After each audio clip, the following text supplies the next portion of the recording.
how are you doing? I missed you so much. Was it on a beat? Was it on a beat? Yes. Was it? Was it? Let's go, my dears. Okay, so, do you see my friends here at the back? Do you see my friends here at the back? You can see a lot of them there. Yeah. Dude in the background, yes. Paweł, ktoś jest za tobą? Yes, I know. I know, Pablo, I know, yes. Oh my god, friends. What is happening? Yes, so that people behind me, this is a very, like a really nice crew that I spent a lot of time with. Oh, there's already the Arasaka joke. CDPR, HR listening it quite literally. Yes, Matt 16, exactly, that's what's happening. So this is our amazing, video crew. They are actually shooting a documentary about the project. And we have spent full day today. So what they are doing actually here with us, they are documenting basically beginning of the stream. And they will be with us for like half an hour or so. We'll see. Just wanted to mention this. So, my dears, if you want to be in the television, you can say hi. You can say good morning or good evening, you know. Yes, it will be in the TV. Exactly. Mom, get the camera. Exactly like Lister, get the camera. Hello, Kirkov Kalashnikov, my friend. Do you want to be in TV? Yes, this is how it looks like. Hello. Say, great to see you with us, Grillowana Kiełbasa. Imbecile wrote, Mom in the television. Yes, you are in the television, my friend. You are all in the television. So, what's gonna happen after this? I'm gonna provide them with the footage, from the stream. Of course, so they are going to use it. Of course, there is a professional person with the camera and also with the audio. So, they are taking care of that, and, the journalists with us. Of course, there's Fabian Della as well. So, Pablo, you were right. That is Fabian Della there in the background. Shraf 2K, FF06B5. No, my friend. This is not a hint of any form. And that stealth spell, Despina. Great to have you with us, Despina. So those are your friends. You probably remember them. Exactly. Despina was shooting with us, so she knows something about this. Exactly. So, my dears, I wanted to greet all the Reds and moderators before we move on, because it's already 250 of us. So I think it's time to do it. So, my dears, I wanted to mention our amazing moderators, Ayano, our UI producer, Kogito, our great moderator, Sapphire, my dear girlfriend, thank you so much for being here with us. We have also Chivok, our customer support engineer. We have Fabian Della. Yo, Fabian. We have Fabian Della, our German PR manager, of course. We have Bartek Pyrko, our level designer. We have Stelspel, that's Despina, that's our quest designer. And if I see any more of you, I'll, of course, mention your name. It's really awesome to see all of you here, my dears, on the chat. You can also see the professional camera just next to me, taking a look. Anyway, I'm really glad you guys are here. It's a very special stream. Hello, Magda, nice to have you. Thank you so much for the sub, my friend.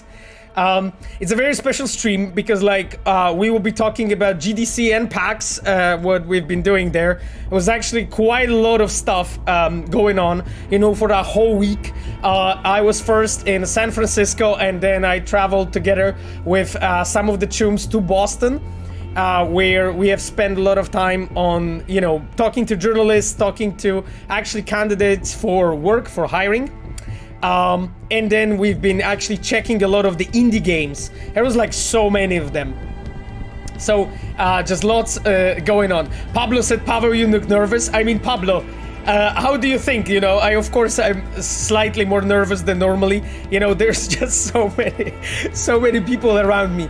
Wudeczka asks, who's this? I see Badowski in the background. No, Wudeczka, that's actually not Adam. That's actually not Adam. That is a TV crew that is shooting a documentary about the project. And you know, we have had a lot of time together discussing things, you know, making sure that, you know, we prepare something nice for you, my dears. Flapper Queen, thank you so much for the sub, my friend. Documentary sponsored by Milfgard and Who Done Wrote. I mean, I don't know anything about any sponsors, my friend. Pawe is a superstar now? No. You all are actually superstars, honestly. You are... you all are superstars right now. You know, that's the reality. That's the reality. You are in TV, you know? Yes, there was already a comment to pull up my Sirfalustif. You know, I'm not sure if this is a content that is safe for TV, my friends. I'm actually not completely convinced if this is something I should be wielding during this stream. So, you know, yes, you're all breathtaking today. I agree. I agree. So, I hope you're enjoying this live session. I hope you're enjoying this live session, because that is definitely something new for me. There is a question if it's a YouTube or television. That's a television. Yes, those are TV chums. Cameraman, yes, Zillion. Cameraman and audio man and a few other people, and Fabian in his all beauty sitting there at the background. Don't break wind, lol. I'm not sure, Giapollo, what you mean, but I will try not to break the wind. I'm gonna have to catch the rest of the stream on YouTube later. Looking forward to the documentary. Casual Guy wrote, thank you, Casual Guy, for your comment. Illusior, thank you, my friend, for gifting all the subs to the community. I hope that you guys will enjoy all of those glorious icons that you can use. Oh, by the way, Uranium Bullet, you got the sub. So I hope you can enjoy, you know, the Judy with her lovely heart. You know which one? This one, of course, you know, the one that you all really know and love. This one, of course, because why not? So, my friends, going back to what we were supposed to talk about. So, because like there's lots going on in the recent like week or so. I was traveling a lot in the last 2 weeks. San Francisco was really, really good. Like, I think the weather was shit though. I posted, I think, on the Instagram, like some pictures, you know, when you can see me like all wet and fucking soaky and stuff. Yes, the San Francisco had like a pretty bad weather, unfortunately this time around, but it was nevertheless really good to actually like meet some other people from the industry and just talk with them. I was attending so many sessions. We've been also like doing some things with the journalists that we met in San Francisco. So some of those things will be coming live, you know, in the following weeks. So you all know what I'm talking about. Valerie Silverhand wrote, sorry about the weather. Yes, we managed to actually meet Valerie and her husband and their friend. I learned that their friend was playing an elf in Lord of the Rings. Hey, here you go. You know, some spicy detail about that. I think we also posted with Valerie those pictures from that meeting. We were there together with our like cinematic designer and a few other people actually on the meeting. So it was really, really nice. Seb Mondone wrote, hey Pawe, glad to see you again. Glad to see you again, my friend, as well. I'm really, really happy about that. Pablo, I was expecting this question. So, Pablo goes and asks, Pawe, no need to beat around the bush. Piotr Nielubowicz in the chat with investors said that the patch will be released before Phantom Liberty. Is it 1.62 or 1.7? Pablo, my friend, you are not first time here on the stream, aren't you? You're one of the veterans. I dare to say you know probably more than anyone else. So you know, my friend, that I cannot comment on this. You know, what Piotr wrote, he wrote, and that's the reality. You know, that's as much as I can tell you, my friend. I guess we're gonna find out, you know, in the future. I guess we're gonna find in the future. I assume so. So, you know, it will be all fine, hopefully. Glassalalia Road 1.69 patch for family-friendly stream. Oh yes, absolutely. Absolutely, in this pace, I think we are getting there eventually. I cannot wait for it. Pablo has had 2 weeks of questions, so behave, Pawe. Right, I mean, of course, I know. Pablo for sure has a lot of questions. I've seen some of them on Twitter. I also know that you guys saw that I was doing a podcast with Rock and Borys. So I think that one goes live on Monday. I think Borys tweeted that this one goes live on Monday.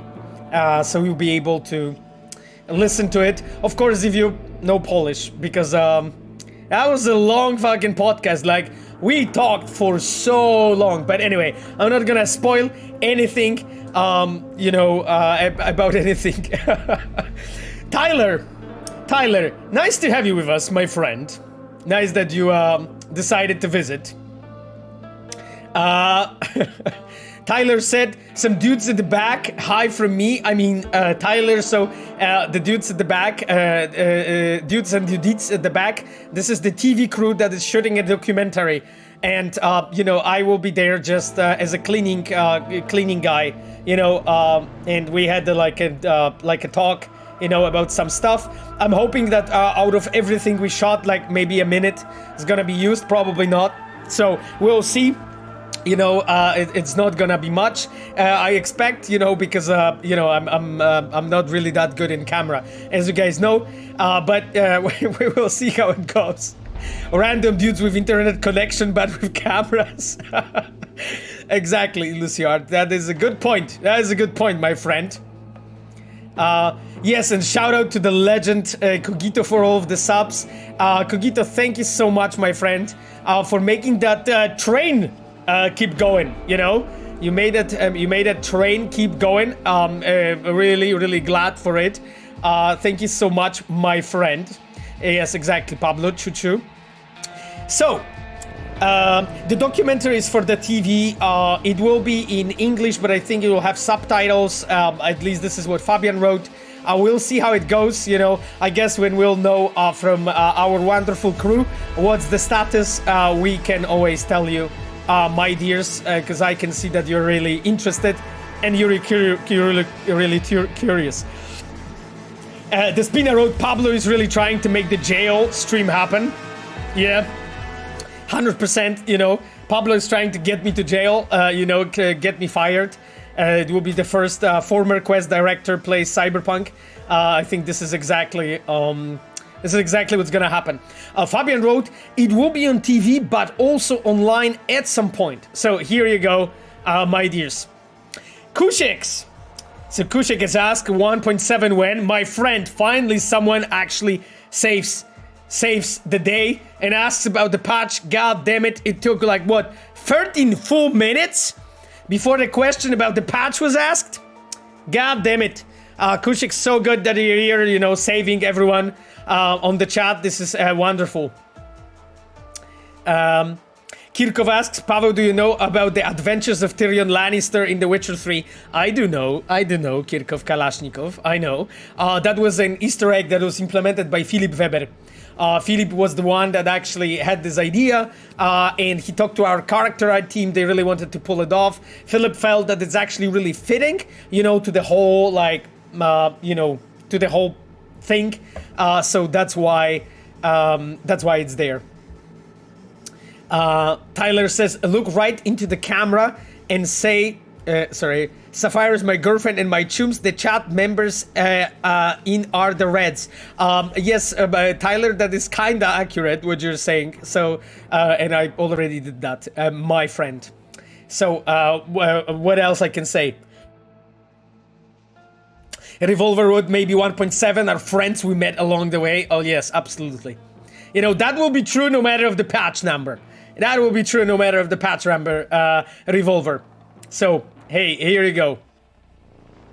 Punky Wizard asks, does FF06B5 mean pink for no texture on or no model. My friend, I mean, no hints in regards of FS06B5. That is your duty. As your duty, my chums. You need to, pull this off. So, but I'm keeping my thumbs for you. Pawe, could you please read some shards today for the upcoming movie? Oh, so reading shards is gonna happen in the second part of the stream when probably our friends are gonna leave already, because I don't think they're gonna be shooting here 4 hours of me just fooling around. I will deliver, at the very beginning, so they'll have enough fooling around. I am sure of it. Camille Cesaro asks, will you show us PowerPoint presentation for GDC? Do you still have it with yourself? Camille, so it's actually kind of complicated. So the way it works is that when you're actually working on a presentation for GDC, what happens is you can only show it to a on GDC, and kinda you cannot really like run around with it and just show it to other people and so on and do this presentation. I think like there is some time after which I can, but I think like I shouldn't really. The reason for that being because like the recordings, they go to GDC Vault, and from there they are of course only accessible when you have the GDC Vault keys. Otherwise you can't really do it, my friend. So that is really the thing. And I don't think GDC would be super happy with me actually, showing it to you guys. Even though my chums, you've been here with me for this like 2 years or so. We've been talking about so many things from that GDC presentation. We actually know so much more than actually, like GDC attendees. Because you've been here with me, right? Like you have listened to me talk about those things very often. So yes. Pawe451, thank you so much for the prime, my friend. Dorme, thank you so much for the sub, my friend. Yes, close up, exactly. Exactly, Tyler, you're getting the close up, my friend. That is it. Pablo with another questions that we're going to get me into jail. Pawe, if it were up to you, I love questions like this. Would you choose EP1 or EP2 as the one Cyberpunk expansion? Well, I mean, Pablo, the answer is kind of simple because the EP2 doesn't exist and EP1 it does. So I would pick the one that exists. Like, if that's the question, like I would definitely pick the one that exists, my friend. So yes. Lilvani, thank you so much for the prime, my friend. So, what else we have here? There's a question if I watched John Wick 4 already. It's phenomenal. So I heard, actually, Revolver, really good reviews about this. And I'm really curious how it actually went. How our friend Keanu Reeves, did on that movie. I will be traveling soon to see my dear girlfriend Sapphire. So maybe we'll be able to watch it together. I'd love to, Cybervesna. So Cybervesna asks, Pawe, could you give us a final advice for a junior quest designer that is under testing right now? Oh, is that you? What to remember, what to include, what to make yourself show that you have the potential, that you are the one they need, or something more in general. Well, it kind of depends on the company that you're applying to. But in most cases, like... and it will sound really cheesy and I will sound like a Paulo Coelho for a bit, but like the heart and the passion is so much more important than skill. Because if you really want to do what you are doing, you are going to get that skill set in time, really. And showing that basically you are really interested in that kind of line of work is like really the most important thing, Cybervesna. So what I would actually suggest is having, all of your kinky mods in that portfolio and show them everything you've been doing with Hanako and all of that, not safe for work content that you have produced and that we are all really proud of. Like this is what I would go for, you know, like just basically, yes, I'm not, you know, I am, that I'm consciously burning you. But Cybervesna, like you've done actually so many things, so many amazing things with Hanako, just show it. Honestly, show it, have it in your portfolio, you know, everything you have produced there, because it basically, it shows the passion, it shows your actual, like, real interest. Testing, I mean testing, not portfolio, right? I mean, oh, you mean testing, not portfolio. Well, I mean, you know, in case of that, you know, I think, like, it's always the best when you know, like, if you are, you know, applying for a testing position, then in that case, you know, everything, you know, surrounding, like, you know, QA and everything around this is actually the thing that you should have in your portfolio, you know? So show your passion, show what you like to do, show that you were modding actually the game, because this is really excellent, like one of the best ways to really show the thing that you are really... you're really interested in the job. And honestly, like Cybervesna, you are great. Honestly, you are. So like, try to actually show who you are, and like, do not bother and like, do not shy away, you know, from that. Honestly, and I'm keeping, you know, my, you know, fingers crossed for you and everyone else's, you know, here on the chat. Strictly9 asks, what is going on in the background, Pawe? Well, I mean, so this is actually a TV crew, and they are shooting a documentary about, you know, the company, so the project in general. And we've spent like some days before with them. I spent like almost a whole day today with them, like shooting various things, you know, for a documentary. And one of the things they wanted to do, and again, that was their decision, not mine, was to shoot part of the stream from their perspective. So I will provide them with this footage of the stream. So basically you will be all in the TV, you know. Delamain wrote, let me on TV. I mean, yes, of course, you know, say hi. So basically, this is a footage that will be in the TV. It will be also online at some point, so yes.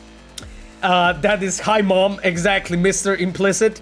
Yes, let's go, hello TV, hi, exactly. Wave to the camera, my dears, because you are getting a close-up right now. So many NPCs, this must be the PC version of the stream. Fabian wrote. Hello, Pawe in the chat. Hello. Is this a TV crew from CDPR or something separate? It is a TV crew from TV, Tyler. So they are like independent, you know, and we are just providing them with like footage, kind of like basically being here, and they shoot and they do what kind of they believe that they should be doing, you know. It's not something that we are shooting. It's actually they're like independent, you know, completely from us. Science fiction person asks, how was meeting Mike Laidlaw, one of the RPG gods? Oh God, so like I was actually like I of course, you know, Mike Laidlaw from like all of the games he has done. I've seen him online many times, you know. I've seen him tweet, but I've never really talked to him in person. And I remember Mike Laidlaw had like one of the sessions in the GDC, and I walked in and I saw some of the people actually at the background, you know, from my team, sitting in like last row or something. And I walked in and I looked at them and I was like, guys, are you fucking shitting me? Like, we are not going to be sitting in the last row in Mike Laidlaw's lecture. We are going to the fucking first row. So I took all my team and we went to the first row, and we were sitting there, everyone in the first row, actually, you know, on Mike's lecture, and he saw us, of course, you know, because he later commented on that. And later, I actually had a chance to like talk to a few people. We had Josh Sawyer, we had Strix we had Strix. She's working on Dungeons and Dragons RPG right now. We had also like designers from Obsidian. So there was Liz, there was Josh Sawyer, as I mentioned, and of course Mike Laidlaw. He's right now in Yellow Brick Games because he left Bioware, I believe, like 2.5 years ago to 3 years ago to start his own thing when he's working on his own IP. So we had a discussion. We were just talking about like RPGs in general and so on, and that is going to be aired, I think, as a podcast at some point in the future. I'm not going to spoil you about what we were talking about. It's of course in English. And honestly, like I felt, you know, guys, how I felt when I was sitting there with them. I felt like a fucking peasant, honestly, because they are so, like, they were so impactful for the whole industry. Like, they are like one of the biggest names in the industry, and I was just sitting there with them, just watching, you know, what's going on, and like trying to, you know, to be a partner for conversation. And it was such a humbling experience to be them there. Like, I knew their work way before meeting them, right? Way before meeting them in real life. I had the pleasure to meet Josh Sawyer, of course, last year on GDC, but this year I could actually like sit down and talk with him. Same goes for Liz and for Strix. Same goes for Mike Laidlaw. So it was really, really amazing. You know, it was so cool. Sorry, my dears. I don't wanna. It's not that I'm ignoring your questions, but there's so much going on in this chat, and it's like insane. To be honest, that is like insane. I'm trying to keep up with this chat. What's going on? Detroit Become Human wrote, Pawe, would you compare characters in Cyberpunk like V, Panam, Judy to iconic characters like Joel and Ellie, Lara Croft, etc.? I mean, you have picked like the characters that are like a secondary characters, or you can maybe say that they're the primary characters of Cyberpunk, with the like showrunners almost of those other games. There was not, I mean, this much focus on them in comparison to, let's say, Lara Croft, who had the whole game and actually numerous games made about her. So, you know, it's not that obvious. You know, and yes, you know, for those who are still asking, you know, what's going on at the background, this is basically a TV crew that is shooting a documentary. They're wonderful people. I've spent with them a lot of time actually today from the morning, and then, you know, in the last couple of days. So if you see them moving here around, this is why they're here. You know, we're just chilling and having fun. Enola, Pawe, you're very humble. The games you make are impactful too, but I know what you mean. I mean, Enola, like, that's the thing, you know, like, I was sort of learning on the games that, you know, like Josh Sawyer or, you know, Mike Laidlaw did, right? Like, I was already, I think, in the industry when they were shipping their games. Well, you know, when Josh Sawyer was working on Icewind Dale 1 and 2, of course, I was just a kid, well, teenager at that time, so I didn't work yet in the games.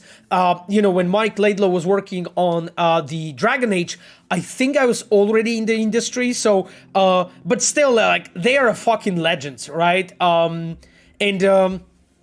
You know, like, there's this quote from the Bible, you know, that I can share with you, my friends, that you should all remember, which is that, you know, I remember when one of the apostles speak to Jesus and told him that they are not worth to tie laces in his shoes, you know, and this is how I felt, honestly. Anyway, that's really, really how I felt. And it was incredible, really, to be there. It kind of felt unearned, you know, on my end. But because, again, like, I really, you know, like, I did work on some games that were impactful, I agree, but holy shit, like, it's incomparable, you know, to the people that I've been sitting at the same table with have done, you know, but maybe I'll get there one day, you know, it's a long way to go, you know, it's a long way to go. Tyler, I'm working on a pre-production of a series of videos about CDPR unused content. Interesting. However, I do not want to appear disrespectful to the material to try to make the unused content as being better than the released product.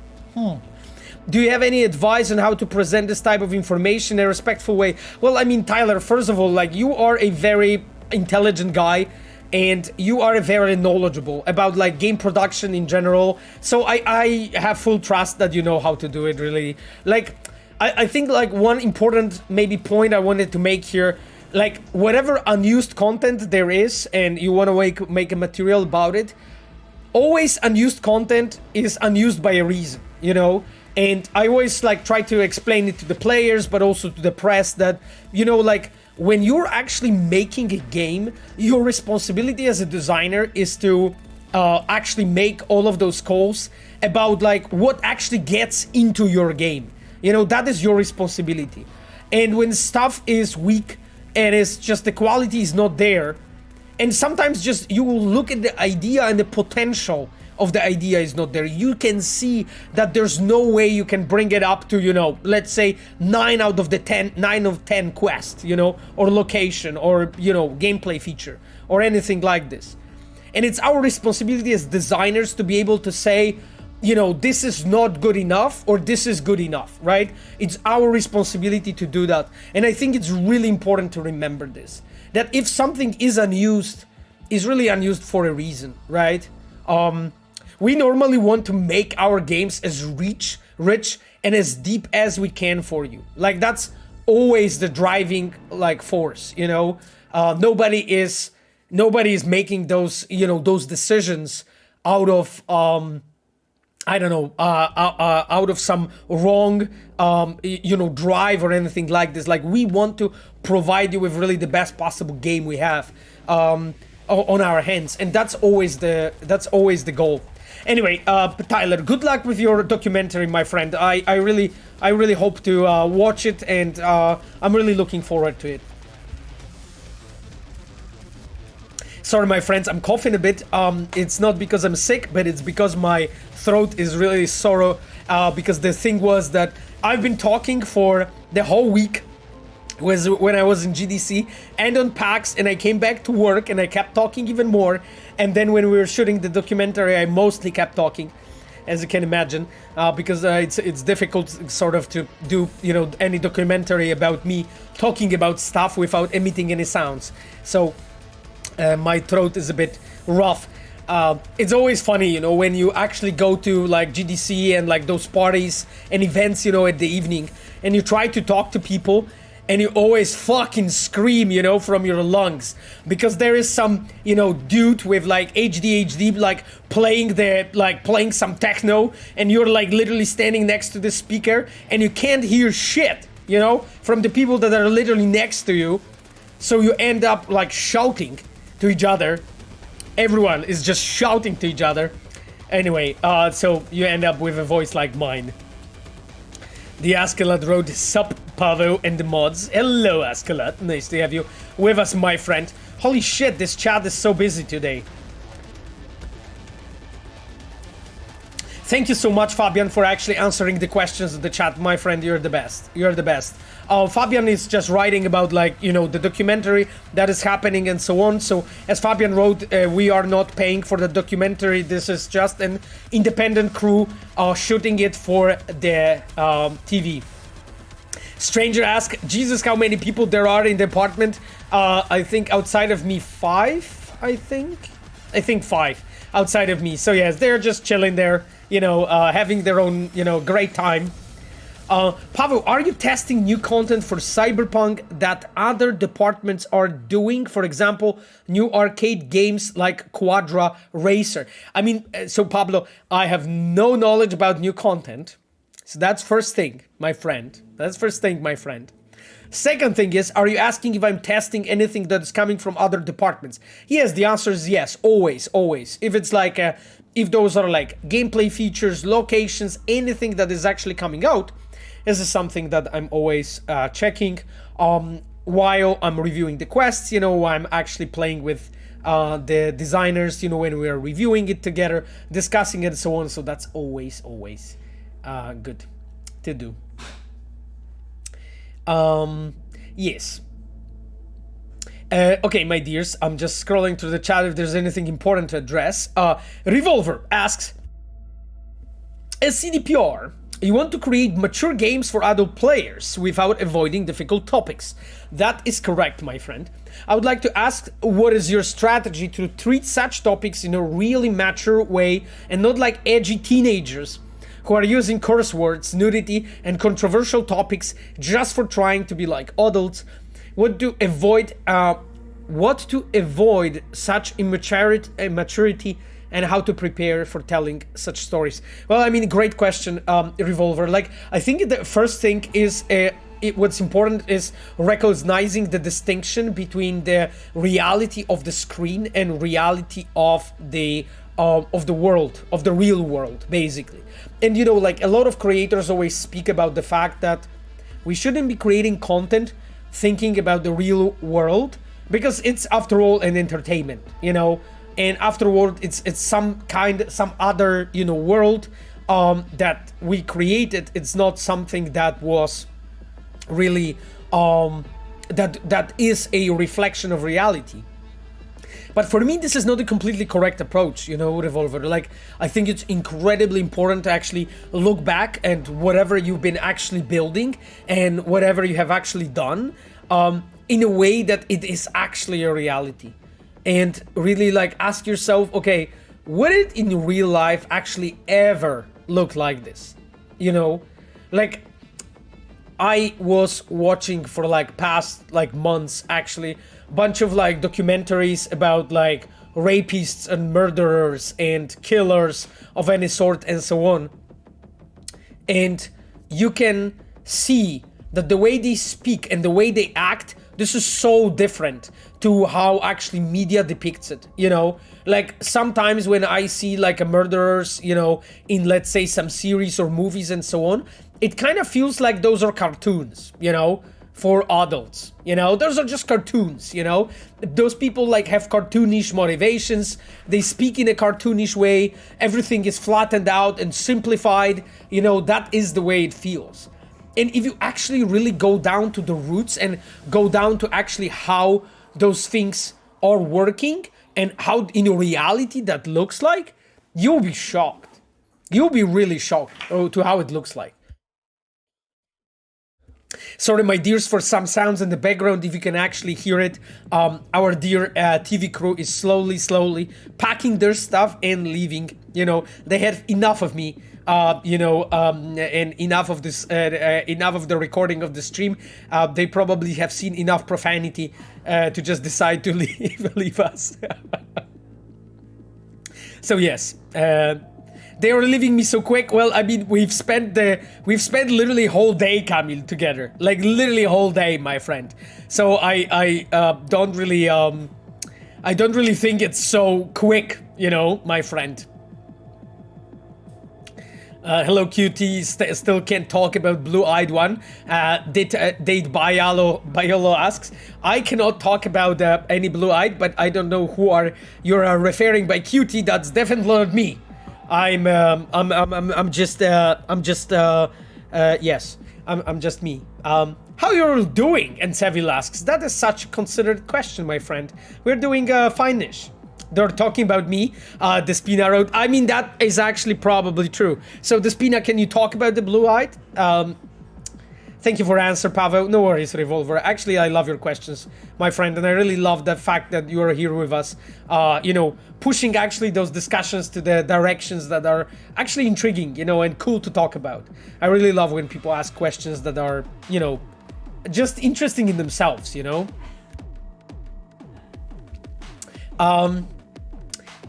My dear girlfriend Sapphire wrote, it's really awesome to have them on the stream for a bit. Yeah. I mean, to be honest, like at the beginning when Mariska and Aga told me about this idea, so like the journalists that were basically running the show, so to say, like I was not sure, but I'm a guy that is always like, when I agree to something and I go in and I'm like, you know, trying to do more than I would maybe feel, you know, that would be like natural to me, I always feel grateful, you know, that I did that. And I think it's a very, it's a good direction to do, you know, so good thing to do. So it was actually fun to have them here. I think they were like packing their stuff and leaving, you know. So yes. Why is there a sunken city? What do you mean, my friend, about the sunken city? In my place? There's no sunken city in my place. My friend, at least not that I'm aware of. So yes. Pablo asked which city you like better, San Francisco or Boston? Oh, I would probably go with Boston, but it's really like both of them have their own charm, to be honest. Like, I really love Boston for architecture, and the reason for that is that, you know how Boston feels? It feels like if you would take like a junior level designer, right? And you tell a junior level designer, hey dude, you have this like bunch of assets from like some asset shop, you know? Let's just put those assets like randomly on the world and let's see what happens, you know? And this is how it kind of feels, you know? Those buildings are like in such a weird ways together, and because of that, Boston has this very distinct face, you know, very distinct, unique sort of face. San Francisco is very American, you know, you can feel it's a very American city, while Boston is this merge between like New England, you know, so England and America, and you can see them actually merging there. So because of that, Boston is just maybe slightly more interesting from that point of view, but San Francisco is really interesting too. So those are actually definitely one of the cooler cities that you can visit in America. See you, Aga. Thank you. Thank you all. Hey, wave to the crew. Thank you so much, guys. You were amazing. Thank you, Mariska, and thank you, Aga. You were the best. Thank you so much. Thank you. Yes. It's so nice. Everyone is waving. You guys are the best. You guys are the best. Everyone on the stream is waving, you know, for you. Yes. Okay. Anyway, my dears. So that was the entrée, that was the beginning, you know. They were like slowly, you know, leaving with their stuff. I hope they will be I hope they will be able to leave, you know, the premises of my place without disruptions. Thank you so much, Fabian, for being with us. You're the best, man. So, my dears, let's look at more questions that we have on the chat. Michaelovsky asks, Pawe, what do you think about revealing games when they're ready to release instead of hyping people for years? Like, you know, E3 trailer and text available now. Yeah, I know what you mean, Michaelovsky. Like, I mean, me, myself, like, I mean, I kinda... It is a bit difficult and complex topic, but me, myself, I kinda like looking forward for games and kinda getting hyped for the games slowly, you know, and getting into the mood of, you know, hey, you know, this is the game that is coming and I'm looking for it and so on. Like, this anticipation is really nice, honestly. But now, I think there is a point when you said hyping people for years, right? Like, yeah, I mean... Hyping for years is, I think, probably just the moment when you are already like burning, you know, that curve too much, and it's already like the hype is already at the level that you cannot manage it reasonably. So I'm not a fan of that, you know, naturally. So yes, that is it, my friend. But no more comments in regards of that because I know it's a bait, this question. But you know. For your guys' satisfaction, I just need to take some of those baits, because why not? After all, we are here to have fun, right? Until I'm not getting fired from what I tell you, I think we're cool. XT to the next level as clickbait. Yeah, I hope it won't be I hope it won't be a clickbait, you know. Pablo said, okay, Pawe, the TV crew is gone, you can speak openly. Oh, finally, Pablo. So, what do you want to know? Like, what do you want to know, guys? Tell me. Because, like, the TV crew's gone, like, yeah, we can just, we can, like, talk about everything, you know, as always, you know. No holds barred, my friends. Asha Swelka asked 1.7, FF06B5. Yeah, you guys are not decided. I don't know what to talk about, you know. Is Judy coming back? Yeah, so many different topics. I'm sorry. I'm feeling pulled with different directions. I feel that, you know, I'm not really certain what I should talk about. So yeah, too many topics. Now back to our regular family-friendly content. Exactly, Stealth Spell. That is exactly what I was. That is exactly what I was looking for. But my dears, I wanted to tell you one thing. I'm really, really fucking proud of you. You know what I mean? I'm really proud of you. You were behaving so nice when the crew was here. No curse words, like, you know, no cursed content on the chat. You know, no questionable questions. No horny chat. You know, no bonks. You know, it was just so like tamed and actually, you know, cool down and chill. You guys are the best. Yeah, the best chat, exactly, as the Spina said. Like, the best fucking chat, the most behaved chat on this side of the internet. No salmon injections, exactly, Matt16. Exactly. Kirkov low trick missed opportunity. I mean, I think Kirkov, you are just, you know, your nice side of you just took you know, took side and basically overcame you. You know, that is, that's what happened. That's what happened, my friend.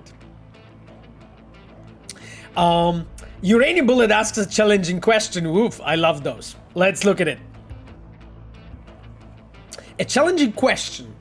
What is your opinion on proselytization versus portrayal when it comes to tough subjects in a game, religion and politics?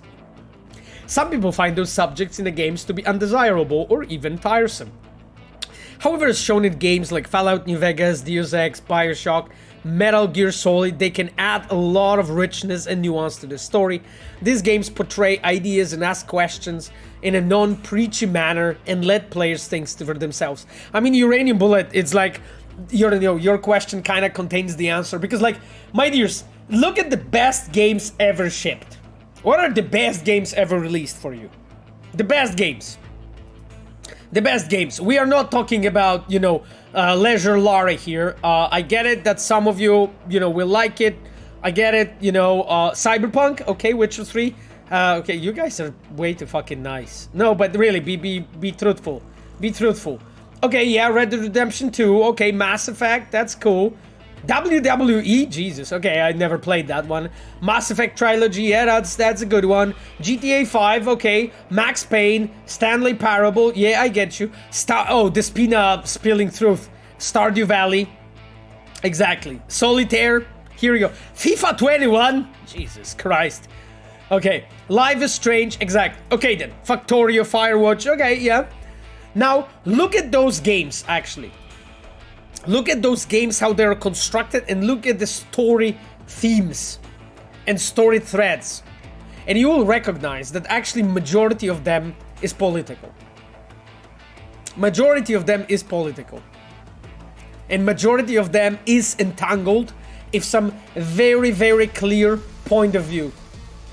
And again, if you will try to prove me differently, just go in and try to analyze that game. Go in and do the deconstruction. This is how we call it as game devs. Go in and do the deconstruction and look into it. Yeah, Disco Elysium is probably one of the most politically entangled game you can ever imagine. And that's the thing. When you actually look at one of the best games ever shipped, they're all political. They're all political. Sorry, my dears, my voice is fucking killing me. And that's the thing, because as Uranium Bullet pointed out, I think the politics can actually bring up a lot of richness of the world. A lot of the elements actually in the world will feel deeper, will feel more ingrained, because we are, as human beings, we are political. Each one of you has a point of view, don't you? Each one of you has a point of view on taxes and retirement and work hours and sexual education in schools and payment disparity. Each one of you has different perspective and has different opinion on those things. Why? Because we are all in some forms of political beings, right? We are. Just having point of view already positions you as a political person.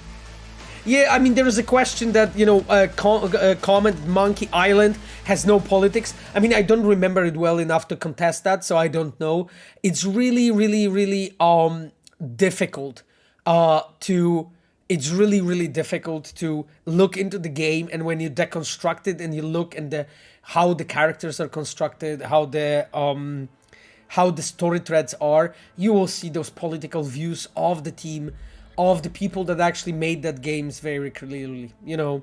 And again, if you don't see them, you are not just looking close enough, my friend. That's really everything, you know, because like the people that made those games, they have some kind of point of view, you know, because like you cannot be a human being without having a point of view of some sort. That is it, you know. And, you know, it doesn't have to be a point of view that you are voting Republicans or you're voting Democrats. You are voting for PIS in Poland, or you are voting for PO. Or, you know, you are voting right wing, left wing, or center. You know, it really does not have to be like this, right? The political views are just simply your own perspective on things in life, you know, and it already positions you in some kind of place on a political spectrum. That's the reality, you know. And because of that, because of the fact that everyone has some kind of point of view, that point of view will be reflected in their work. Now it's the point of deciding in what way it will be reflected, right? You can do the game as pointed out by someone on the chat just a moment ago, Monkey Island, right? That has almost no politics, but now Krak wrote Monkey Island has a political jokes, right? And that's true actually, and a lot of them, right? So if you, and it has politicians as characters, you know, that's the thing. If you just look deeply into it, it's really difficult to find a game that has no politics, you know, in it. Like even you go into stuff like Pokemon and you find politics there. Honestly, really, really, honestly, this is the situation. And you know, it does not have to be, and a game that does contain a political threats does not have to be preachy, right? That game is not there, and it is not supposed to be there to teach you something, or is not supposed to show you something, or is not supposed to lecture you, right? Those things are disconnected completely. The fact that we are political beings as humans, and the fact that as humans we do act on it and we produce art that reflects that point of view is not the same as being preachy, as lecturing someone, as convincing someone to a certain point of view. It is fine though if you are able to, throughout games, movies, whatever media they are experiencing, actually just experience different point of view. It's actually really, really valuable, you know. Even though I have my own political views and point of view as a person, I actually very often try to listen to people from a different side, you know, to people who are like extreme right, you know, or people who are extreme left, you know, or people who are in the center, or they claim they are in the center. Just listen to their point of view. And sometimes you'll be surprised that you're actually thinking, holy fuck, that makes a lot of sense, you know, because you will discover that there's so much more to it than just, you know, boxing yourself or boxing people or, you know, games or media into, you know, certain categories. And I think it's a matter of being an actual like adult, mature human being, just being able to look at those like different media and actually understand that, you know, completely different point of view, completely different political spectrum can actually be right, you know. And you might be shocked to yourself when you discover that, yeah, this guy that I know from the media who is like, you know, politician of some side, I fucking hate him, but you know what, actually he makes sense in at least some things he says. I don't agree on like that aspect, but in regards of like this aspect, he makes complete fucking sense to me. You will be actually surprised about this sometimes, you know. So I really think that there is actually a lot of depth in that topic, because it reflects our values And that is the most important thing. Your values, you know, the values who you are, and the values who you are, those values will reflect in your life, and you will do different things. You will make different decisions. You will support different people. You know, you will attend different parties. You will have different friends. You will make different life decisions based on those values. So it's really, really impactful. But me personally, I fucking hate when games are preachy. I really don't like it, you know, because like we are, as creators, we are working on entertainment. We are supposed to provide you with sometimes escapism, sometimes, you know, show you maybe a different side of things, you know, different coin, you know, different side of the coin. We are there to try to like, maybe, you know, show you something you didn't expect, you know, but that's it. This is for me where the border is. We are not supposed to be preaching. We are not supposed to be convincing you to a point of view, you know. And I think that's like a really important distinction for me. And that, I mean, for me, distinct, you know, divides like great and the really shit art one from another.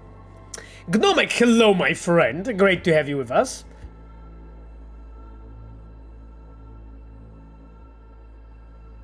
Oh dear, my voice is really killing me. You know, I remember like when I was shooting like a podcast with a Rock and Borys in San Francisco, and I like met them, and I talked to them, and I was like, guys, I know I sound like I was drinking for the past 12 years, but I actually don't drink. It's just my voice now. That's literally how I sound. So if you are actually going to listen to that podcast, it's in Polish. If you're going to actually listen to that podcast, like that's actually me speaking. That's not a voice converter. My voice fucking sounds so bad, you know. But it's just like at that time, yeah. Pawe's sexy time voice. Oh yes, exactly, my sexy voice. I can put you down to sleep with this one. God damn it, so many questions, you know. Pablo, oh yes, Pablo, I've seen that one as well. Pablo asks, maybe we should address this. Pablo, can you tell us the rumors that Phantom Liberty was originally supposed to come out in early 2023? I mean, so, Pablo, one thing I wanted to address. It kinda doesn't matter what was the internal date that was there or wasn't there, you know, or could be there. And if it was early 2023 or late 2023 or early 2024 or late 2022, it really doesn't matter, you know, because like what matters is the fact that we as creators, we are trying to take as much responsibility of the things that we are giving to you as players. And we are trying to make it well, you know, Pablo. I think like, at least me personally, like I'm kind of done with trying to be fast. I want to make like okay stuff without overhyping you guys, right? I just want to make an okay fucking expansion, you know what I mean? And it's just like, it takes time to make it, you know, that's really the whole situation. And again, I'm not commenting on like any rumors regarding when it was supposed to be, when it will be. It really, at this point, doesn't matter that much. What matters is the fact that what we want to do is like when we officially announce the date and everything to you, that it can be certain that it is actually really ready. You know what I mean? And I know that like some of you, because I've seen that online comments, like people were like, you know, concerned, hey, you know, okay, it's kind of, you know, they will be talking about it in June, what does it mean, you know, and so on. Well, it means only that we'll be talking about it in June, my friends, you know, like, because I've seen people speculating, oh, is something going wrong and so on. You know that it can be exactly the opposite. Are you aware of that? That actually everything can be going really well. And again, I'm saying can. So I'm not saying that it is. I'm just saying it can be going really well. And it's just a sign of us being mature and approaching the topic with care and being very conscious about like what has to be done, how the game should look like, you know, and so on. So that's really, really, I think, important. Like, the fact that, you know, it's coming wherever it's coming, like you know, this factor, like, it does not have to be a bad sign, right? Because I've heard people like talk and speculate, oh yeah, is it something wrong going on? It doesn't really have to be, you know what I mean? Like, imagine like when you were a creator before that didn't have enough time, you know, to do the game or whatever you were making before, and then now you do have that time. I don't know, I would say it's actually pretty good sign though, rather than pretty bad one. So yeah, I just wanted to maybe calm you down, guys. Everything will be okay. I hope so. Really, like, everything will be okay. We're doing like our fucking best, you know, to provide you with like the best fucking stuff, you know. Honestly, like literally like the best fucking things we can only do.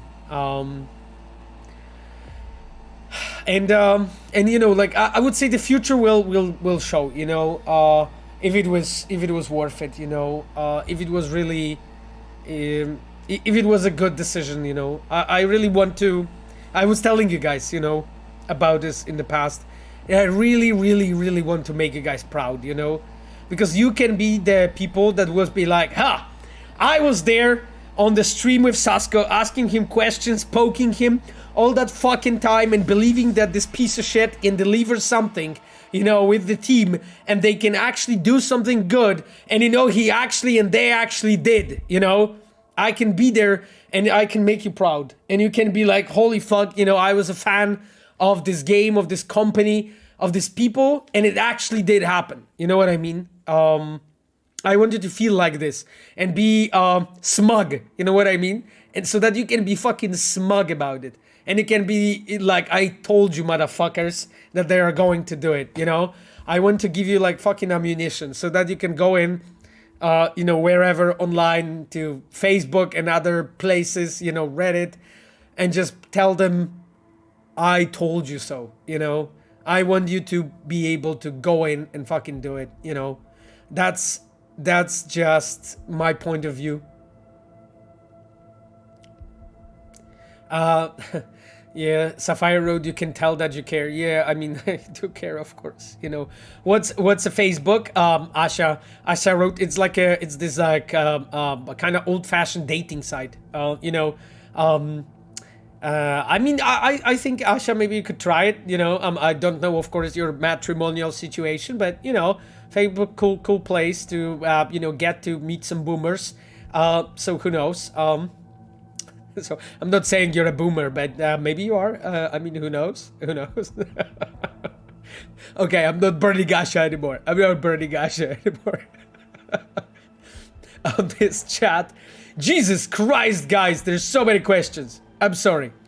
Camille asks a question from Reddit user DiscoFan87. Oh yes, I remember DiscoFan. I grew up on the Central Coast, CA, right next to Moro Bay, where Moro Rock is, and the rock station is 107.3. It just seems too precise to be coincidental. Anyhow, I have any facts to back this up. I mean, it wasn't coincidental, of course, because we are never doing random shit, my friend. I mean, maybe we did at some point, but I don't think so. In most cases, this is really, really deliberate. And we think about what the fuck are we building, you know, and what are we putting into the game. So this is all well researched. Actually, like, I think in this specific case, it was Patrick Mills, our quest designer and now a franchise designer. Patrick Mills was the one I was pointing out, you know, to make sure that all of those like radios and the frequencies, they're actually believable for the place. So I think here credit should go to Patrick because he has done this work. Stealth Spell wrote, Facebook, meet hot boomers in your area today. Yeah, we can like you know, we can shoot some commercial for our friend Zuckerberg. So yes, if you want to meet some hot boomers, that is definitely the place to be, my friends. Navarro asks, who is responsible for one of the outcomes of Keira Metz's quest? Oh, it depends which quest you have in mind. The Raivodovid outcome is rather horrific. That's the process of making such a heavy decision available for the players. Oh yes, Navarro, I know what you mean. So that was, I think, Mateusz Tomaszkiewicz, at that time lead quest designer on the team, and Joanna Radomska, Asha, was a quest designer of that, and I believe our story director Marcin Blacha was involved as well. I heard about it, we discussed it, but I didn't really had much to do with that decision. In regards of that, yes, and it is actually rather horrific. Like, I mean, we wanted to make sure it's really impactful. You know, what happens there is, of course, you know, Radovid fucking hates mages, right? Like, he sees them as the worst thing that can happen, and in a way, it was a depiction of, you know, of the death like this. It's also, like, in a way, a reference to, you know, Ogniem i Mieczem, and some other actual Polish classics, you know, that you can find. So this was the reason, the thought process why we have actually decided to go with that kind of death, you know. We really wanted to make it impactful and really touch you, you know, as a player. I mean, we sometimes want to make you feel really bad, you know, as a creators. You know, often we just want to make you feel good too, you know. So there is a lot of combination, a lot of combining factors.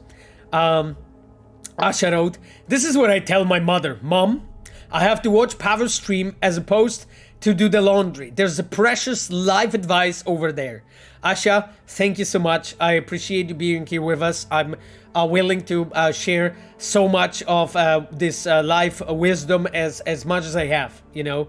It's not much, but, you know, it's at least honest. You know, that's it.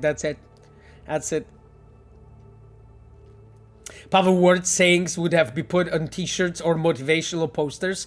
Matt16 wrote, yes, exactly. Like, you know, like motivational quotes such as like, sharpen your dildos today, you know, and like things like this, things that really make you going and make you like think about, make you think really like who you are and what you really want to achieve.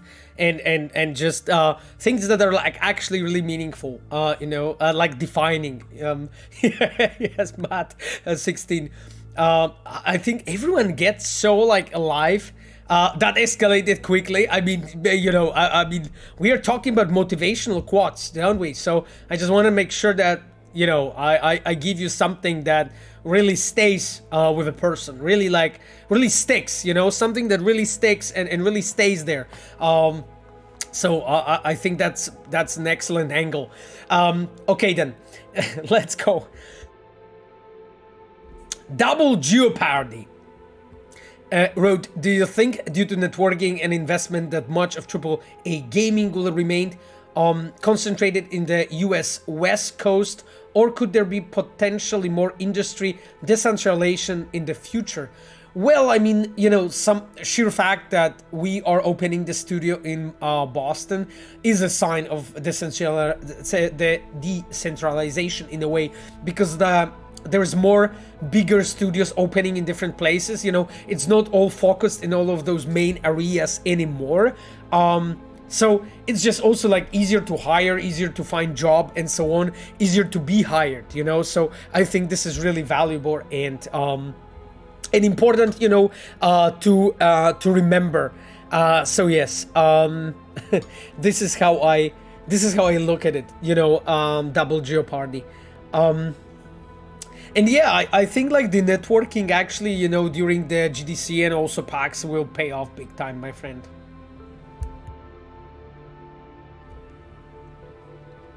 B.A. Preda asks, when it comes to quest design, what is the most important thing you learned from feedback for the base game going into Phantom Liberty? Oh god. My friend, there's actually so many things that I learned, you know, about this. Oh, by the way, because like we were all distracted because of the, you know, TV crew being here. I forgot to show you my t-shirt. Look at this. Oh, sorry. Look at this. Look at this, my friends. And let me show you the back. I really like it, you know. So It's actually really, really fucking awesome. Like, we got him for basically to be like, you know, during GDC and to be present there. Going back to your question, B Preda, we actually I actually have so many fucking conclusions, you know, from that, from Cyberpunk quest design, so much stuff, like, and like the biggest lesson, Jesus, there's so many of them.